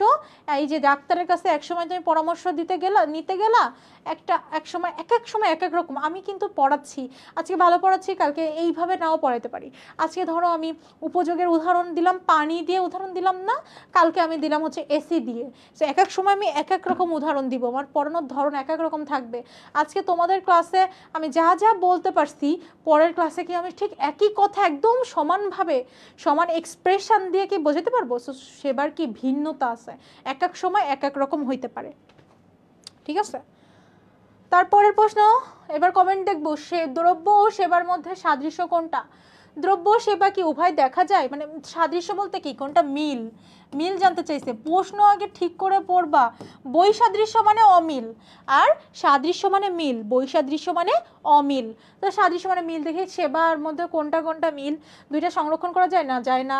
উভয় প্রতিযোগিতা, বন্টনের দীর্ঘ, হ্যাঁ প্রতিযোগিতা আছে উভয়ের মধ্যে। কি প্রতিযোগিতা আছে উভয়ের মধ্যে? কি প্রতিযোগিতা থাকবে? পরের কোশ্চেনে চলে যাই। কোনটি সেবামূলক প্রতিষ্ঠান? কোনটা আমার সেবামূলক প্রতিষ্ঠান? টিরি হাউজিং না, বাডা শুজ লিমিটেড, আড়ং, তারপরে বিআরটিসি। কোনটা আমার সেবামূলক প্রতিষ্ঠান? বিআরটিসি। বিআরটিসি হচ্ছে সেবামূলক প্রতিষ্ঠান। পরের কোশ্চেন, কার কয়টা হইতেছে? দ্রুত দ্রুত, আমার 2x যাইতে হবে। হ্যাঁ, কার কয়টা হইতেছে? খুব ফাস্ট। পিডিএফ দেন, আমাকে ইনবক্স করেছেন। ও মাই গডনেস।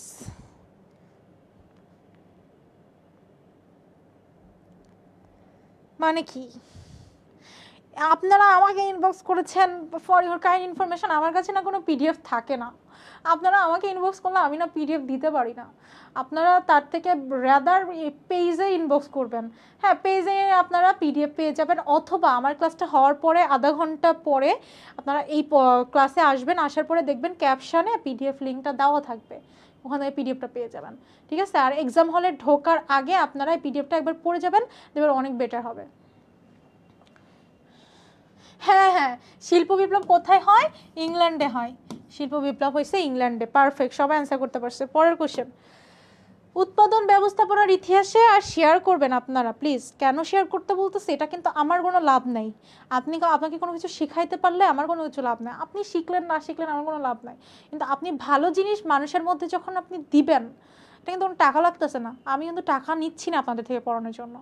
সো যদি বেশি বেশি ভালো সবাই আমার ক্লাস করে যদি একটু ভালো রেজাল্ট করতে পারে, এটা কিন্তু আমার সার্থকতা, টিচারদের এটাই সার্থকতা। ঠিক আছে, সো শেয়ার কেন করতে হবে? শেয়ার করতে হবে, এই সবাই অ্যান্সার করে দিতেছে। আরাফ, তনয়, নাহিদ, নাইস।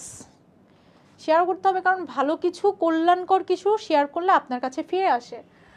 উৎপাদন ব্যবস্থাপনার ইতিহাসে শ্রম বিভাগের ধারণা কে দেয়? Adam Smith. বাচ্চারা অনেক ভালো, মানে সবাই পারছে। ইসরা, নিপন অ্যান্সার হয়েছে, ইসরাতের অ্যান্সার হয় নাই।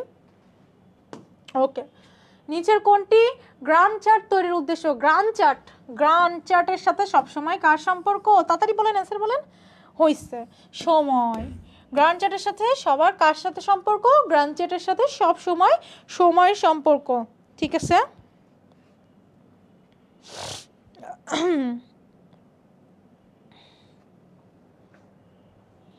ওকে, পরের কোশ্চেনে যাই।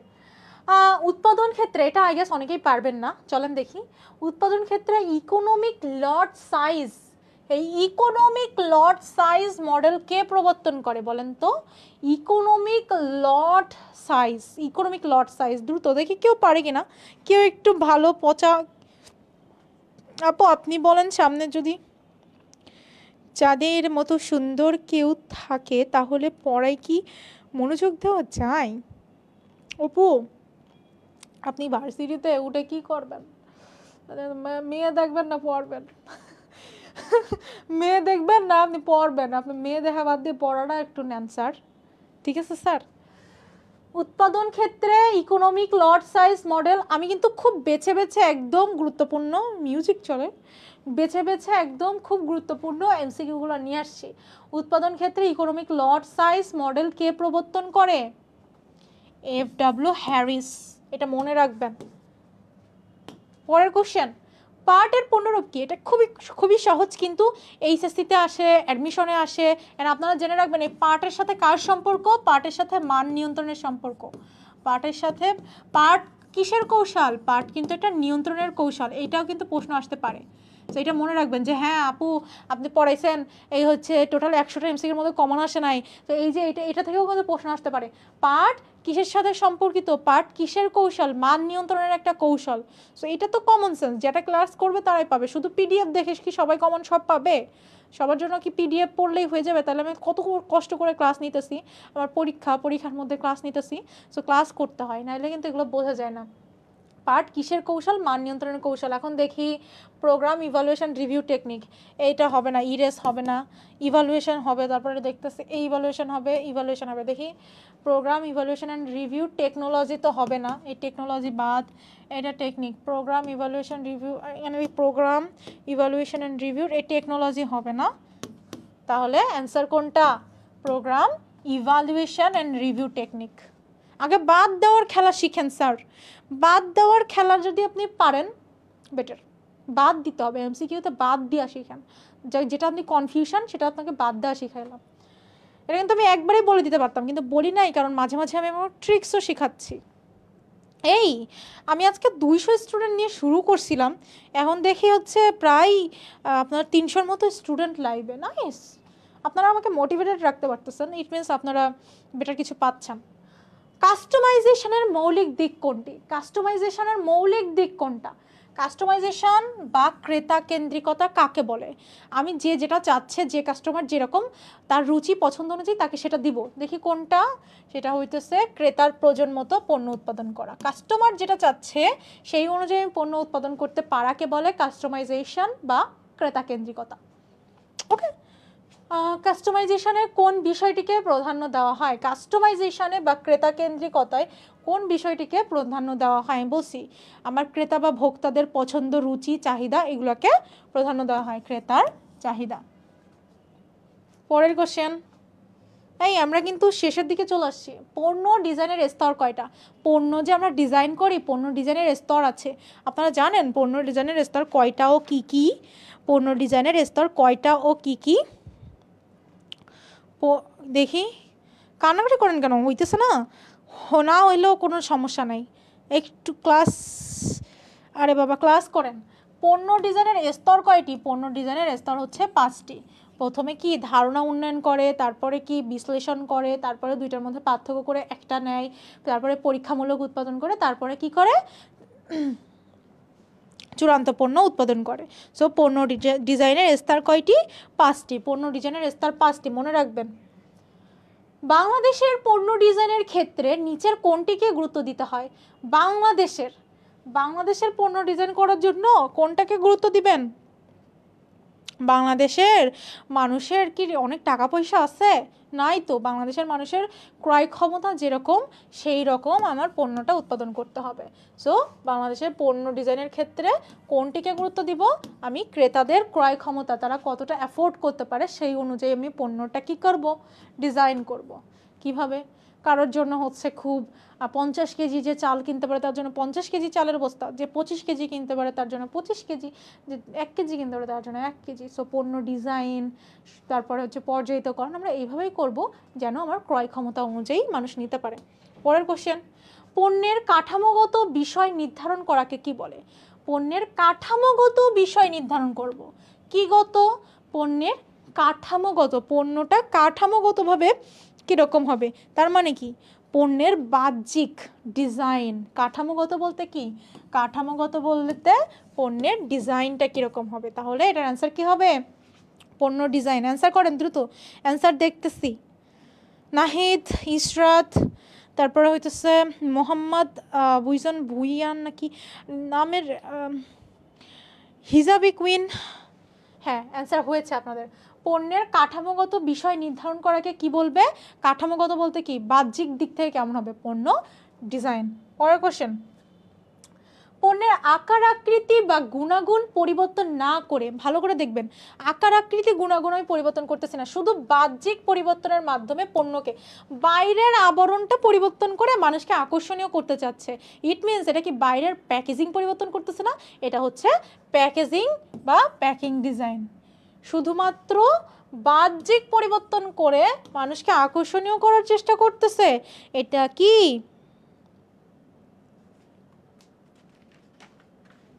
এটা এখানে যদি বলা থাকতো, এই কোশ্চেনে কিন্তু আপনার একটু কনফিউশন লাগবে। দেখেন, ভালো করে দেখবেন, শুধুমাত্র বাইরের বিষয় পরিবর্তন করতেছে। যদি এখানে বলতো যে আবরণ বা আবৃত, আবরণ বা আবৃতকরণ করে মানুষকে, শুধু দেখেন এই প্রশ্নের অ্যান্সার কিভাবে ঘুরে যাচ্ছে, কনফিউজড হয়েন না।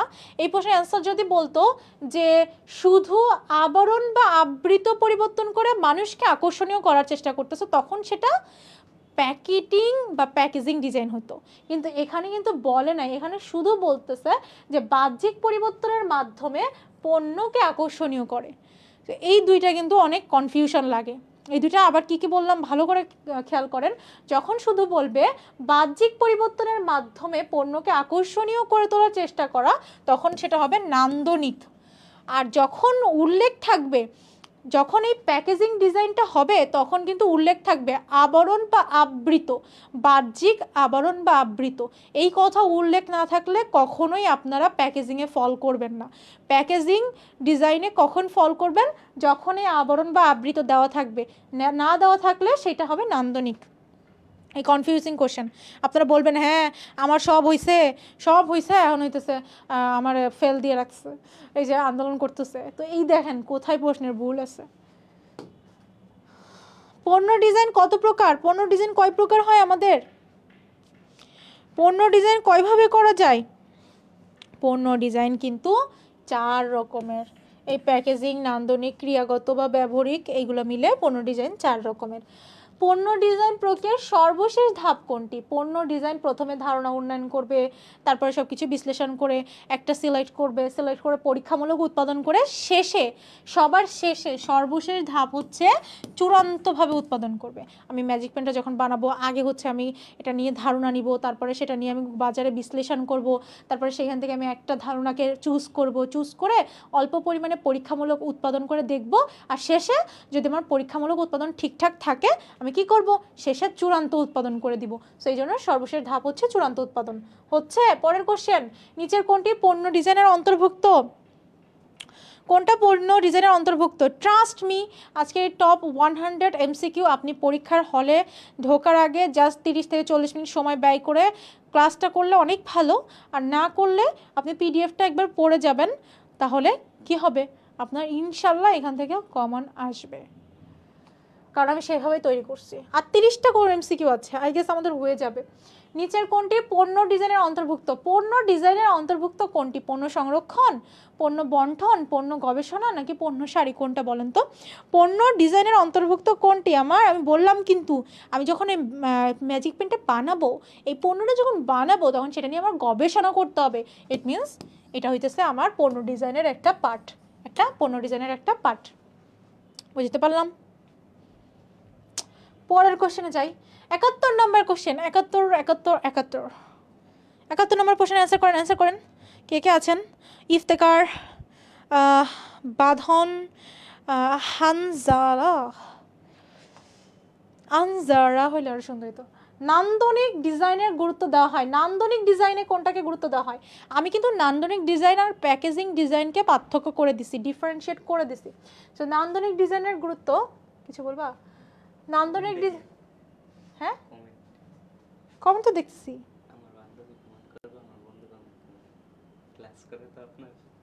তোমার বান্ধবী? নান্দনিক ডিজাইন গুরুত্ব দেওয়া হয়, নান্দনিক ডিজাইনে কি গুরুত্ব দেওয়া হয়?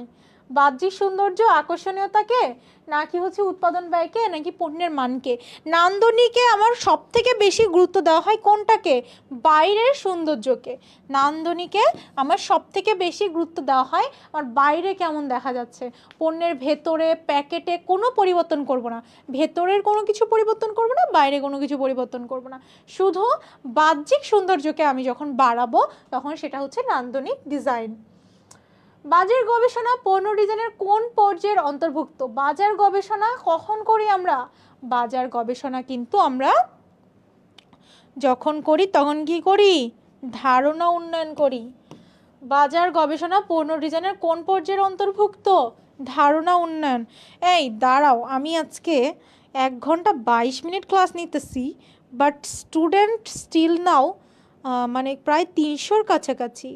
Can you imagine? তোমরা একটা স্ক্রিনশট নাও তো, যে মানে এরকম কিন্তু স্টুডেন্ট কোথাও থাকতে দেখা যায় না, মানে ট্রাস্ট মি, এত স্টুডেন্ট কোথাও থাকে না। তোমরা আছো কেন? একটা স্ক্রিনশট নাও।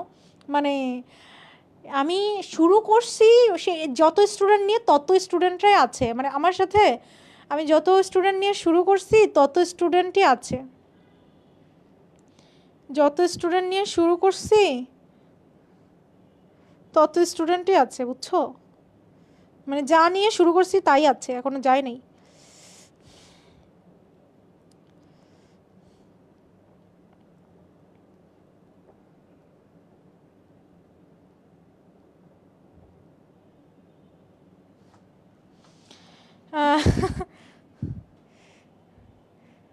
আপনার ক্লাস অনেক ভালো লাগে তাই।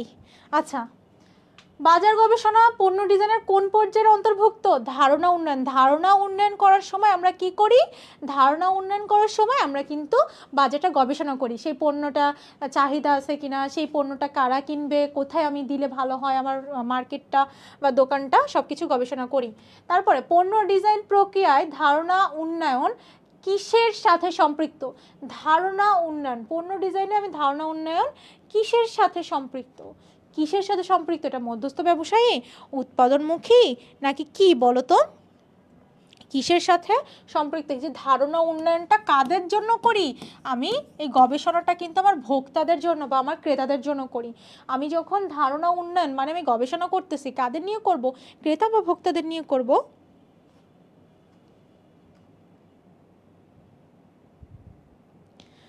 Ma'am 270, Tanvir sir 7K। আচ্ছা, বাংলা তো ইউনিভার্সাল, আমার মার্কেটিং সাবজেক্টটা তো অপশনাল, রাইট? সো এটাই অনেক। পণ্য ডিজাইন প্রক্রিয়ায় ধারণা উন্নয়ন কিসের সাথে সম্পৃক্ত? ভোক্তামুখী। আর তোমরা তো কিপটা, কমার্সের শিক্ষার্থীরা সবাই হিংসা করে, এটা শেয়ার করে না। শেয়ার করলে মনে করি কি কমে যাচ্ছে, শেয়ার করলে না তোমার মধ্যে ঘুরে ফিরে বেটার আসবে। 4G থেকে 5Gতে রূপান্তর কোন ধরনের পণ্য ডিজাইন? 4G থেকে 5Gতে, তার মানে কি আমার মানের পরিবর্তন হয়েছে। মানের পরিবর্তন হওয়া মানে কি? ব্যবহারিক বা ক্রিয়াগত। ব্যবহারিক বা ক্রিয়াগত। পরের কোশ্চেন, পণ্যের উপযোগিতা ও কার্যকারিতা বাড়ানোর জন্য, মানে আমার পণ্যের কার্যকারিতা বা উপযোগিতা বাড়ানোর জন্য আমি কোনটা করি? মানে পণ্যের মানটা বাড়ানোর জন্য আমি কোন ডিজাইন করি? পণ্যের মান বাড়ানোর জন্য আমরা সবসময় ব্যবহারিক বা কার্যকারী ডিজাইনটা করে থাকি। সরি, কোথায় যা বললাম সেটাই তো দাগ দিলাম না। ব্যবহারিক বা ক্রিয়াগত একই, ঠিক আছে? ব্যবহারিক বা ক্রিয়াগত এটা একজনেরই নাম। আর আমার নাম হচ্ছে হাফিজা, আবার আমার নাম স্নেহা। সো একজনেরই নাম, ঠিক আছে? যা ওয়াটার তাই পানি। সো ক্রিয়াগত বা ব্যবহারিক, পণ্যের কার্যকারিতা বাড়ানোর জন্য আমরা ব্যবহারিক ডিজাইন মানে মানের করি ডিজাইন। ক্রেতার দৃষ্টিতে আকর্ষণীয়ভাবে পণ্যের উপস্থাপনই হলো। ক্রেতার দৃষ্টিতে আমি আকর্ষণীয়ভাবে পণ্যের উপস্থাপন করলে, ক্রেতার দৃষ্টিতে আমি যদি আকর্ষণীয়ভাবে পণ্যটা ডিজাইন করি তখন সেটা কোন ডিজাইন হবে? সেটা হচ্ছে নান্দনিক বা রুচিসম্মত ডিজাইন, যেখানে আমি শুধু ক্রেতার দৃষ্টিতে আমার পণ্যটা সুন্দর বানাবো। বাইরে থেকে আমি ক্রেতার দৃষ্টিকোণ থেকে আমার পণ্যটা সুন্দর বানাবো, বাইরে থেকে আমি আমার পণ্যের ডিজাইনটা করব। ওকে, পরের কোশ্চেন, কম্পিউটার ও উন্নত প্রযুক্তি ব্যবহার করা হয় কোন ডিজাইনে? কম্পিউটার ও উন্নত প্রযুক্তি, তো প্রযুক্তিগত কিছু পরিবর্তন আসতেছে না? যেহেতু এখানে মানের পরিবর্তন আসবে, ইট মিনস এটা ক্রিয়াগত বা ব্যবহারিক। কি বললাম? ক্রিয়াগত বা ব্যবহারিক। কম্পিউটার ও উন্নত প্রযুক্তি ব্যবহার করে আমার কি হয়? কম্পিউটারও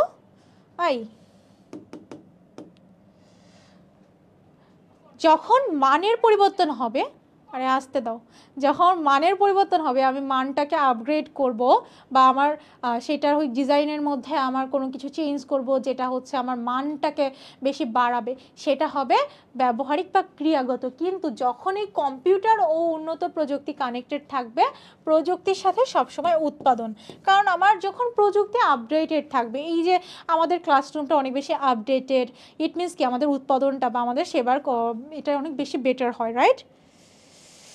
ইয়েস। পরের কোশ্চেন, এই যে টপ 100 এমসিকিউ, আমরা কিন্তু আর 20টা আছে আর 22টা আছে, এই মানে এমসিকিউগুলো খুব খুব গুরুত্বপূর্ণ। কোন ধরনের পণ্য ডিজাইনে আধুনিক তথ্য প্রযুক্তি ব্যবহার করা হয়? আধুনিক তথ্য প্রযুক্তি একটু আগেই আমরা করছি। আধুনিক তথ্য প্রযুক্তি, কম্পিউটার বা বিভিন্ন প্রযুক্তির কথা আসলেই আমরা কি দিব? উৎপাদন পণ্য ডিজাইন দিব, উৎপাদন পণ্য ডিজাইন, ঠিক আছে? প্রযুক্তি আসলে বা আধুনিক কথা আসলে উৎপাদন। তারপরে উৎপাদন ব্যয় ও অপচয় কমিয়ে উৎপাদনশীলতা বাড়ানো কোন ধরনের ডিজাইনের মূল লক্ষ্য? আগে প্রশ্নটা খুব সুন্দর করে পড়ে নিতে হবে। আমার উৎপাদন ব্যয় ও অপচয়টা আমি কমাইতে চাচ্ছি আর উৎপাদনশীলতা আমি বাড়াইতে চাচ্ছি, তাহলে কোন ধরনের জিনিস আমার এখানে? আধুনিক জিনিসপত্র লাগবে, আমার প্রযুক্তি লাগবে। তো সেইটা আধুনিক, দেখো উৎপাদন ব্যয় বা অপচয় কমাইতে পারবো কখন? যখন আমার কাছে আধুনিক কম্পিউটার থাকবে বা আমার খুব আপডেটেড যন্ত্রপাতি থাকবে। আমি ধরো গার্মেন্টস শিল্পে আমি কোনো কিছু আপডেট করতে চাচ্ছি, তো গার্মেন্টস শিল্পে আমার কিন্তু আপডেটেড যন্ত্রপাতি না হইলে আমি উৎপাদন খরচটা কমাইতে পারবো না। উৎপাদনশীলতা বাড়ে কখন? যখন সেখানে প্রযুক্তিগত জিনিসপত্র বেশি থাকে বা প্রযুক্তিগত উন্নয়ন হয়। সো প্রযুক্তির কথা বা আধুনিকের কথা যখন আসবে তখনই আমি বলছি উৎপাদন। পরের কোশ্চেন, বুঝতেছো, পারতেছো? লাস্ট 20টা, এই লাস্ট 20টা কে কি পারে দেখি, লাস্ট 20টা কে কি কতটা পারে দেখি। কোন ডিজাইনের ফলে উৎপাদনশীলতা বাড়ে? উৎপাদনশীলতা বাড়ে, এটা বলেই দিছি। কোন ডিজাইনের ফলে উৎপাদনশীলতা বাড়বে? বলেই দিছি যে আমার প্রযুক্তিগত উন্নয়ন হইলেই শুধুমাত্র উৎপাদনশীলতা বাড়বে।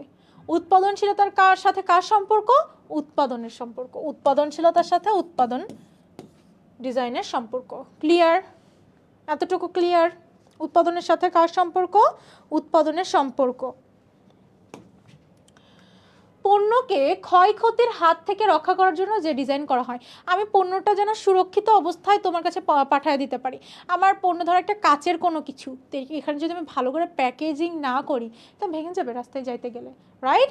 সো এই যে সুরক্ষা, পণ্যকে ক্ষয়ক্ষতির হাত থেকে আমি যখন সুরক্ষা দিচ্ছি তখন সেটা প্যাকিং ডিজাইন। ক্লিয়ার? বুঝতেছো? পরের কোশ্চেন, পণ্য ডিজাইন বলতে কি বোঝায়? পণ্য ডিজাইন বলতে কি পণ্যের নির্দিষ্ট আকার নির্ধারণ করা?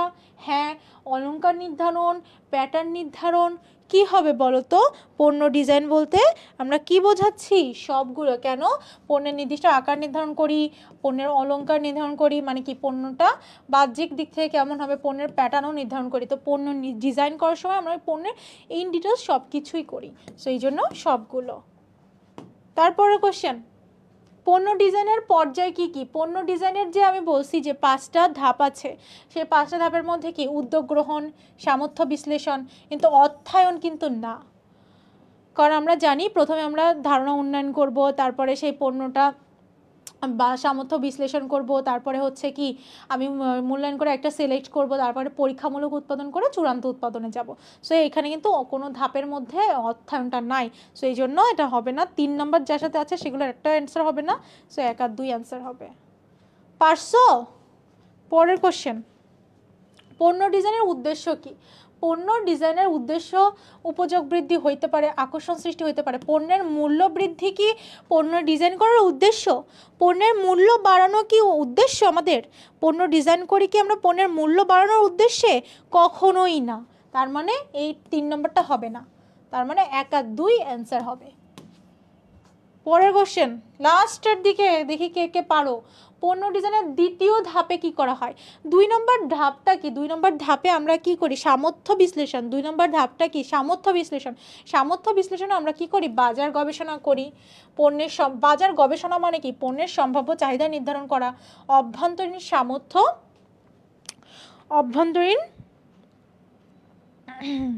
অভ্যন্তরীণ সামর্থ্য পর্যালোচনা কিন্তু আমরা করি না। পণ্যের দ্বিতীয় ধাপে আমরা বাজার গবেষণা করি এবং আমার পণ্যের সম্ভাব্য ক্রেতা বা পণ্যের চাহিদাটা কেমন সেটা কিন্তু নির্ধারণ করি। তাহলে কি অ্যান্সার হবে? 1 আর 2। বুঝতে পারছো? শেষ। এবার আমরা মান ব্যবস্থাপনা চ্যাপ্টারে last chapter, last but not the least, last chapter আমাদের মান ব্যবস্থাপনা, রাইট? মান ব্যবস্থাপনা না লাস্ট চ্যাপ্টারটা? হ্যাঁ। দেখি দেখি দেখি দেখি আপনারা কে কতটা অ্যান্সার করতে পারেন। এই যে আপনারা যে পিডিএফ চাইতেছেন, আমাকে ইনবক্স করতেছেন, আমাকে ইনবক্স করেন না, আমার কাছে কোনো পিডিএফ নাই। আপনারা এই টপ 100 এমসিকিউর পিডিএফটা পেয়ে যাবেন। লাইভ ক্লাসটা শেয়ার করে পেজে SMS করলে আপনাদেরকে দিয়ে দেওয়া হবে। কিন্তু আজকে যেহেতু শুক্রবার, আপনাদের সিক্রেট একটা বলে দিচ্ছি, এটা হচ্ছে আমার ক্লাস হওয়ার পরে 1 ঘন্টার মধ্যে আপনি আবার এই পোস্টটা খুঁজে বের করবেন। ক্লাস যেখানে হয়েছে ক্যাপশনে দেওয়া থাকবে, ক্যাপশনে এই ক্লাসের লিঙ্কটা দিয়ে দেওয়া হবে, আমি বলে দিব। হ্যাঁ, কখন মান নির্ধারণ করতে হয়? কখন মান নির্ধারণ করতে হয় এই কোশ্চেন কিন্তু আমরা শিখে আসছি। আমি একটা কিছু উৎপাদন করার আগে আগে আমার মান নির্ধারণ করতে হবে, তাহলে উৎপাদন করার পূর্বে বা আগে আমার মানটা নির্ধারণ করতে হবে। পরের কোশ্চেন, পণ্য ও সেবা পূর্ব নির্ধারিত মান অর্জন করতেছে কিনা তা নিশ্চিত করার প্রক্রিয়াকে কি বলে? আমার পণ্য ও সেবা আমি যে মানটা নির্ধারণ করছিলাম সেই মান অনুযায়ী হচ্ছে কিনা সেটা দেখাকে কি বলে? নিয়ন্ত্রণ বলে। আমি ধরো পরিকল্পনা, নিয়ন্ত্রণ কাকে বলে? পরিকল্পনা অনুযায়ী কাজ হচ্ছে কিনা তা দেখা এবং প্রয়োজনে সংশোধনমূলক ব্যবস্থা গ্রহণ করা। এখানে বলছে দেখো পূর্ব নির্ধারিত মান, তার মানে কি পরিকল্পনা অনুযায়ী কাজটা হচ্ছে কিনা সেটা নিশ্চিত করা হচ্ছে মান নিয়ন্ত্রণ। কোনো প্রশ্ন? ক্রেতাদের প্রত্যাশা পূরণের সামর্থ্যকে কি বলে? আমি ক্রেতাদের প্রত্যাশা পূরণ করতে পারি, এই যে সামর্থ্য, এই সামর্থ্যকে কি বলবে? এই প্রত্যাশা পূরণের সামর্থ্যকে মান বলে। আমি মান এনশিওর করেই তো আমি প্রত্যাশা পূরণ করব। তো আমি প্রত্যাশা পূরণ করতে হলে কি করতে হবে? প্রত্যাশা পূরণ করতে গেলে আমার মান ঠিক রাখতে হবে। ক্রেতাদের প্রত্যাশা পূরণের সামর্থ্যকে কি বলবে? মান বলবে।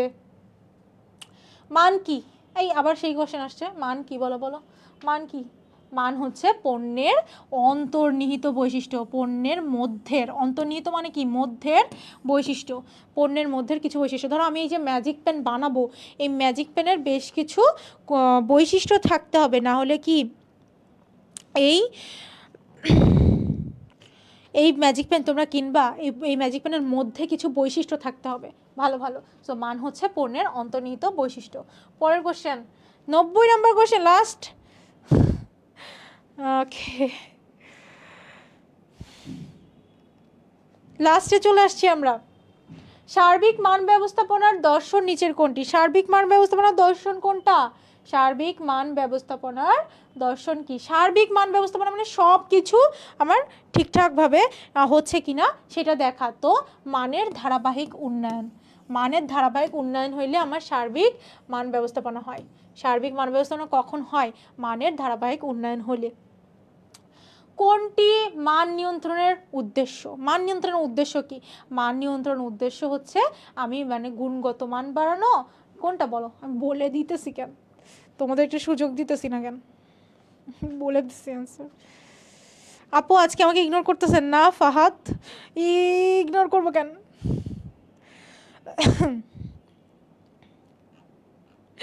নো নো নো, আমি রোবট, আমার কোনো কষ্ট হয় না। হ্যাঁ, মান নিয়ন্ত্রণের উদ্দেশ্য কি? মান নিয়ন্ত্রণের উদ্দেশ্য হচ্ছে গুণগত মান নিয়ন্ত্রণ। আমি যখন মানটা নিয়ন্ত্রণ করতে পারবো, তার মানে আমার পরিকল্পনা অনুযায়ী সব কিছু হচ্ছে কিনা আমি দেখবো, দেখে আবার সেটা যদি কোনো ভুল হয় সেটা আমি ঠিকঠাক করব। তার মানে কি? আমার পণ্যের গুণগত মানটা আমি বাড়াচ্ছি। সো মান নিয়ন্ত্রণের উদ্দেশ্য কি? গুণগত মানটা বাড়ানো। নিম্নমানের, লাস্ট কোশ্চেনগুলো কিন্তু দেখি কে কে পারে, দেখি দেখি দেখি কে কে পারে। নিম্নমানের পণ্য উৎপাদনজনিত খরচ কত প্রকার? নিম্নমানের পণ্য উৎপাদনজনিত খরচ কত প্রকার? এই প্রশ্ন আসতে পারে। এই কত খরচটা কত প্রকার? আমার এই খরচটা হচ্ছে 4 প্রকার। এই নিম্নমানের পণ্য উৎপাদনজনিত খরচ মানে কি? ওই যে পরীক্ষণ ব্যয়, তারপরে মূল্যায়ন ব্যয়, এই ধরনের কিছু ব্যয় ছিল না, পরিদর্শন ব্যয়, তারা বলে দিচ্ছি আরেকটা কি ছিল, প্রতিরোধমূলক ব্যয়। ঠিক আছে, প্রতিরোধমূলক ব্যয়, প্রতিরোধমূলক ব্যয়গুলো হচ্ছে পণ্যের নিম্নমানের পণ্য উৎপাদনজনিত খরচ। তাহলে কয়টা? 4টা। মান ব্যবস্থাপনার জনককে বলো, মান ব্যবস্থাপনার জনককে? এটা খুব খুব বেশি গুরুত্বপূর্ণ একটা কোশ্চেন। মান ব্যবস্থাপনার জনককে, এইখান থেকে কিন্তু প্রশ্ন আসে যে মান ব্যবস্থাপনার জনককে। দেখে কি পারতেছ? নিপুণ সাহা, নুসরাত জাহান। মান ব্যবস্থাপনার জনক হচ্ছে ডাব্লিউ এডওয়ার্ডস ডেমিং। ডেমিং মনে থাকবে মান ব্যবস্থাপনার জনককে, এই যে মান ব্যবস্থাপনা করতে হবে এই ব্যক্তিরা বলে গেছিল। তারপরে সিপিএম এর পূর্ণরূপ কি? সিপিএম এর পূর্ণরূপ কি? সিপিএম এর পূর্ণরূপ হচ্ছে ক্রিটিক্যাল পাথ মেথড। এখানে পাথ নেই, হবে না, এটা প্ল্যানিং আসতে হবে না, এটা হবে না, তো যেখানে পাথ আছে critical path method, CPM critical path method. Last, রাষ্ট্র কর্তৃক স্বীকৃত বাংলাদেশের মান নিয়ন্ত্রণকারী, বাংলাদেশের একটাই মান নিয়ন্ত্রণকারী সংস্থা আছে, সেটা হচ্ছে BSTI, Bangladesh BSTI, Bangladesh standard testing institutions. বাংলাদেশের একটাই মান নিয়ন্ত্রণকারী প্রতিষ্ঠান আছে, সেটা হচ্ছে বিএসটিআই। ঠিক আছে, পরের কোশ্চেন, দেশীয় পণ্যে এই বিএসটিআই কিন্তু গ ঘর জন্য অনেক গুরুত্বপূর্ণ। এটা একটা আসবে, তুমি মিলাই নিও, এই প্রশ্ন আসবে, ভেরি ভেরি ভেরি, আমি 100% শিওর, আমি 100% দিয়ে বলতেছি এই বিএসটিআই কোশ্চেন আসবে। গ ঘ এমসিকিউ সিকিউ যে কোনো জায়গায় বিএসটিআই ছাড়া কোশ্চেন হবে না, দেখো আসবেই। লাস্ট 5 কোশ্চেন, ঠিক আছে, লাস্ট 5টার মধ্যে দেখি, last 5, we are in last 5, last 5, আমরা কিন্তু লাস্ট 5টায় আছি, লাস্ট 5টা। দেশীয় পণ্যের ট্রেডমার্ক ব্যবহারে বাধ্য করে কে? দেশীয় পণ্যের ট্রেডমার্ক ব্যবহার করার জন্য বাধ্য করে কে? এই যে বাধ্যকারী প্রতিষ্ঠান কিন্তু একটাই আছে আমাদের, দেশীয় পণ্যের একটাই আছে আমাদের বাধ্যকারী প্রতিষ্ঠান, সেটা হইতেছে বাংলাদেশের জন্য একটাই, ওই বিএসটিআই। এই প্রশ্ন দেখে আপনারা ঘাবড়া যান না। দেশীয় পণ্যে আমার ট্রেডমার্ক বা আমার লাইসেন্সটার জন্য, আমার মানটা নিয়ন্ত্রণ করার জন্য অবশ্যই বিএসটিআই। কোশ্চেন দেখে ঘাবড়া যাবেন, এই জন্য কোশ্চেনটা দিছি। লাস্ট 3টা কোশ্চেন, কত সালে বিএসটিআই এর সিল দেওয়াকে বাধ্যতামূলক করা হয়? বিএসটিআই এর সিল দেওয়াকে কত সালে বাধ্যতা করা হয়? এখানে কিন্তু বলা হয়নি বিএসটিআই কত সালে প্রতিষ্ঠা করা হয়। বিএসটিআই প্রতিষ্ঠা করা হয় 1985 সালে। 85, এই কোশ্চেনটাও আসতে পারে। প্রতিষ্ঠা করা হয়, প্রতিষ্ঠা করা হয়, প্রতিষ্ঠা করা হয় বিএসটিআই। বিএসটিআই কত সালে প্রতিষ্ঠা করা হয়? বিএসটিআই 1985 সালে প্রতিষ্ঠিত করা হয়। কিন্তু দেখেন, আপনারা একটু ভালো করে দেখেন, 1985 সালে প্রতিষ্ঠিত করা হয়, কিন্তু এই সিল বাধ্যতামূলক করা হয় 1989-তে। মনে থাকবে? দেখি আপনারা পারেন কিনা। কই কই, আপনারা কি পারছেন কেউ? হ্যাঁ, একজন পারছে, তানজির আহমেদ পারছে, ইফতেকার পারছে। 1971 তো নাই স্যার। ওকে, তাহলে বিএসটিআই এই কোশ্চেনও আসতে পারে। আপনারা বলবেন স্লাইডের বাইরে থেকে কোশ্চেন আসছে, কমন আসে নাই, এগুলো তো বলবেনই, কারণ আপনারা তো ক্লাস করেন নাই। যারা ক্লাস করেন নাই তারা তো পারবেন না। ঠিক আছে, তাহলে বিএসটিআই প্রতিষ্ঠিত করা হয় 1985 সালে, আর বাধ্যতামূলক করা হয় কত সাল থেকে? 1989 থেকে। বাংলাদেশে একটাই মান নিয়ন্ত্রণকারী প্রতিষ্ঠান আছে, বিএসটিআই। বিএসটিআই গণপ্রজাতন্ত্রী বাংলাদেশ সরকারের কোন মন্ত্রণালয়ের অধীনে বলেন তো? বিএসটিআইটা কোন মন্ত্রণালয়ের অধীনে? বিএসটিআই কিন্তু শিল্প মন্ত্রণালয়ের অধীনে, ইন্ডাস্ট্রি। কারণ শিল্প না থেকে ইন্ডাস্ট্রি থাকতে পারে, ইন্ডাস্ট্রির বাংলা হচ্ছে শিল্প। এরকম প্রশ্ন থাকলে আপনারা বলবেন যে আপু আপনার স্লাইড থেকে কমন আসে নাই। আপনারা তো তাহলে মানে কি বলবো, পাগল। বাংলা ইংলিশ একদম হুবহু, মানে একদম রিপিটেড না এসে কৌশলীভাবে এখান থেকে এই স্লাইড থেকেই প্রশ্ন আসবে, আপনারা বুঝতে পারবেন না। এই জন্য খুব মনোযোগ দিয়ে ক্লাসের স্লাইডগুলো দেখতে হয়। পণ্যের মান নির্ধারণে আন্তর্জাতিক সংস্থাটার নাম কি? আন্তর্জাতিক সংস্থার নাম হচ্ছে, বাংলাদেশের মধ্যে বলা নাই, এই জন্য বিএসটিআই যাবেন না, এটা হচ্ছে বাংলাদেশের। তবে আন্তর্জাতিক হচ্ছে আইএসও। আন্তর্জাতিক কোনটা? আন্তর্জাতিক হচ্ছে আইএসও। আইএসওর এর পূর্ণরূপটা একটু জেনে রাখা দরকার। লাস্টের কোশ্চেনটা দেখি। হ্যাঁ, লাস্টের কোশ্চেনটা হচ্ছে আইএসও। আইএসওর পূর্ণরূপ, আইএসওর পূর্ণরূপ কিন্তু অনেক বেশি গুরুত্বপূর্ণ। আইএসওর পূর্ণরূপ হইতেছে ইন্টারন্যাশনাল অর্গানাইজেশন। প্রথমে আপনারা আই দেখবেন, তারপরে এস, তারপরে তো সবাই খুঁজবে আয়ের পরে এস, তো আয়ের পরে সব জায়গায় এস আছে, কিন্তু বোকা একটু ভালো করে দেখেন, এই আইএসওর পূর্ণরূপ হচ্ছে আয়ের পরে ওকে পূর্ণরূপ দেয়, তারপরে এসকে দেয়। তার মানে ইন্টারন্যাশনাল, তারপরে অর্গানাইজেশন, তারপরে স্ট্যান্ডার্ডাইজেশন। তাহলে আইএসওর পূর্ণরূপ কিন্তু একটু ডিফারেন্ট। এই আই, তারপরে এস, তারপর ও, এই সিরিয়াল অনুযায়ী, সিকোয়েন্সিয়াল অনুযায়ী কিন্তু হবে না। হবে কিভাবে? আইএসওর পূর্ণরূপ কিন্তু ডিফারেন্ট। এই দেখেন, পার্টের কোশ্চেন, সিপিএম এর question, program evaluation review technique, সব কিন্তু সিরিয়াল অনুযায়ী সিকোয়েন্সিয়াল হয়েছে। বিএসটিআই হচ্ছে বাংলাদেশ স্ট্যান্ডার্ড, সব কিছু সিকোয়েন্সিয়াল হয়েছে, টেস্টিং ইনস্টিটিউশন। কিন্তু আইএসওরটা হবে না। আইএসওর পূর্ণরূপ হচ্ছে ইন্টারন্যাশনাল অর্গানাইজেশন ফর স্ট্যান্ডার্ডাইজেশন। মনে থাকবে? বুঝতে পারছেন?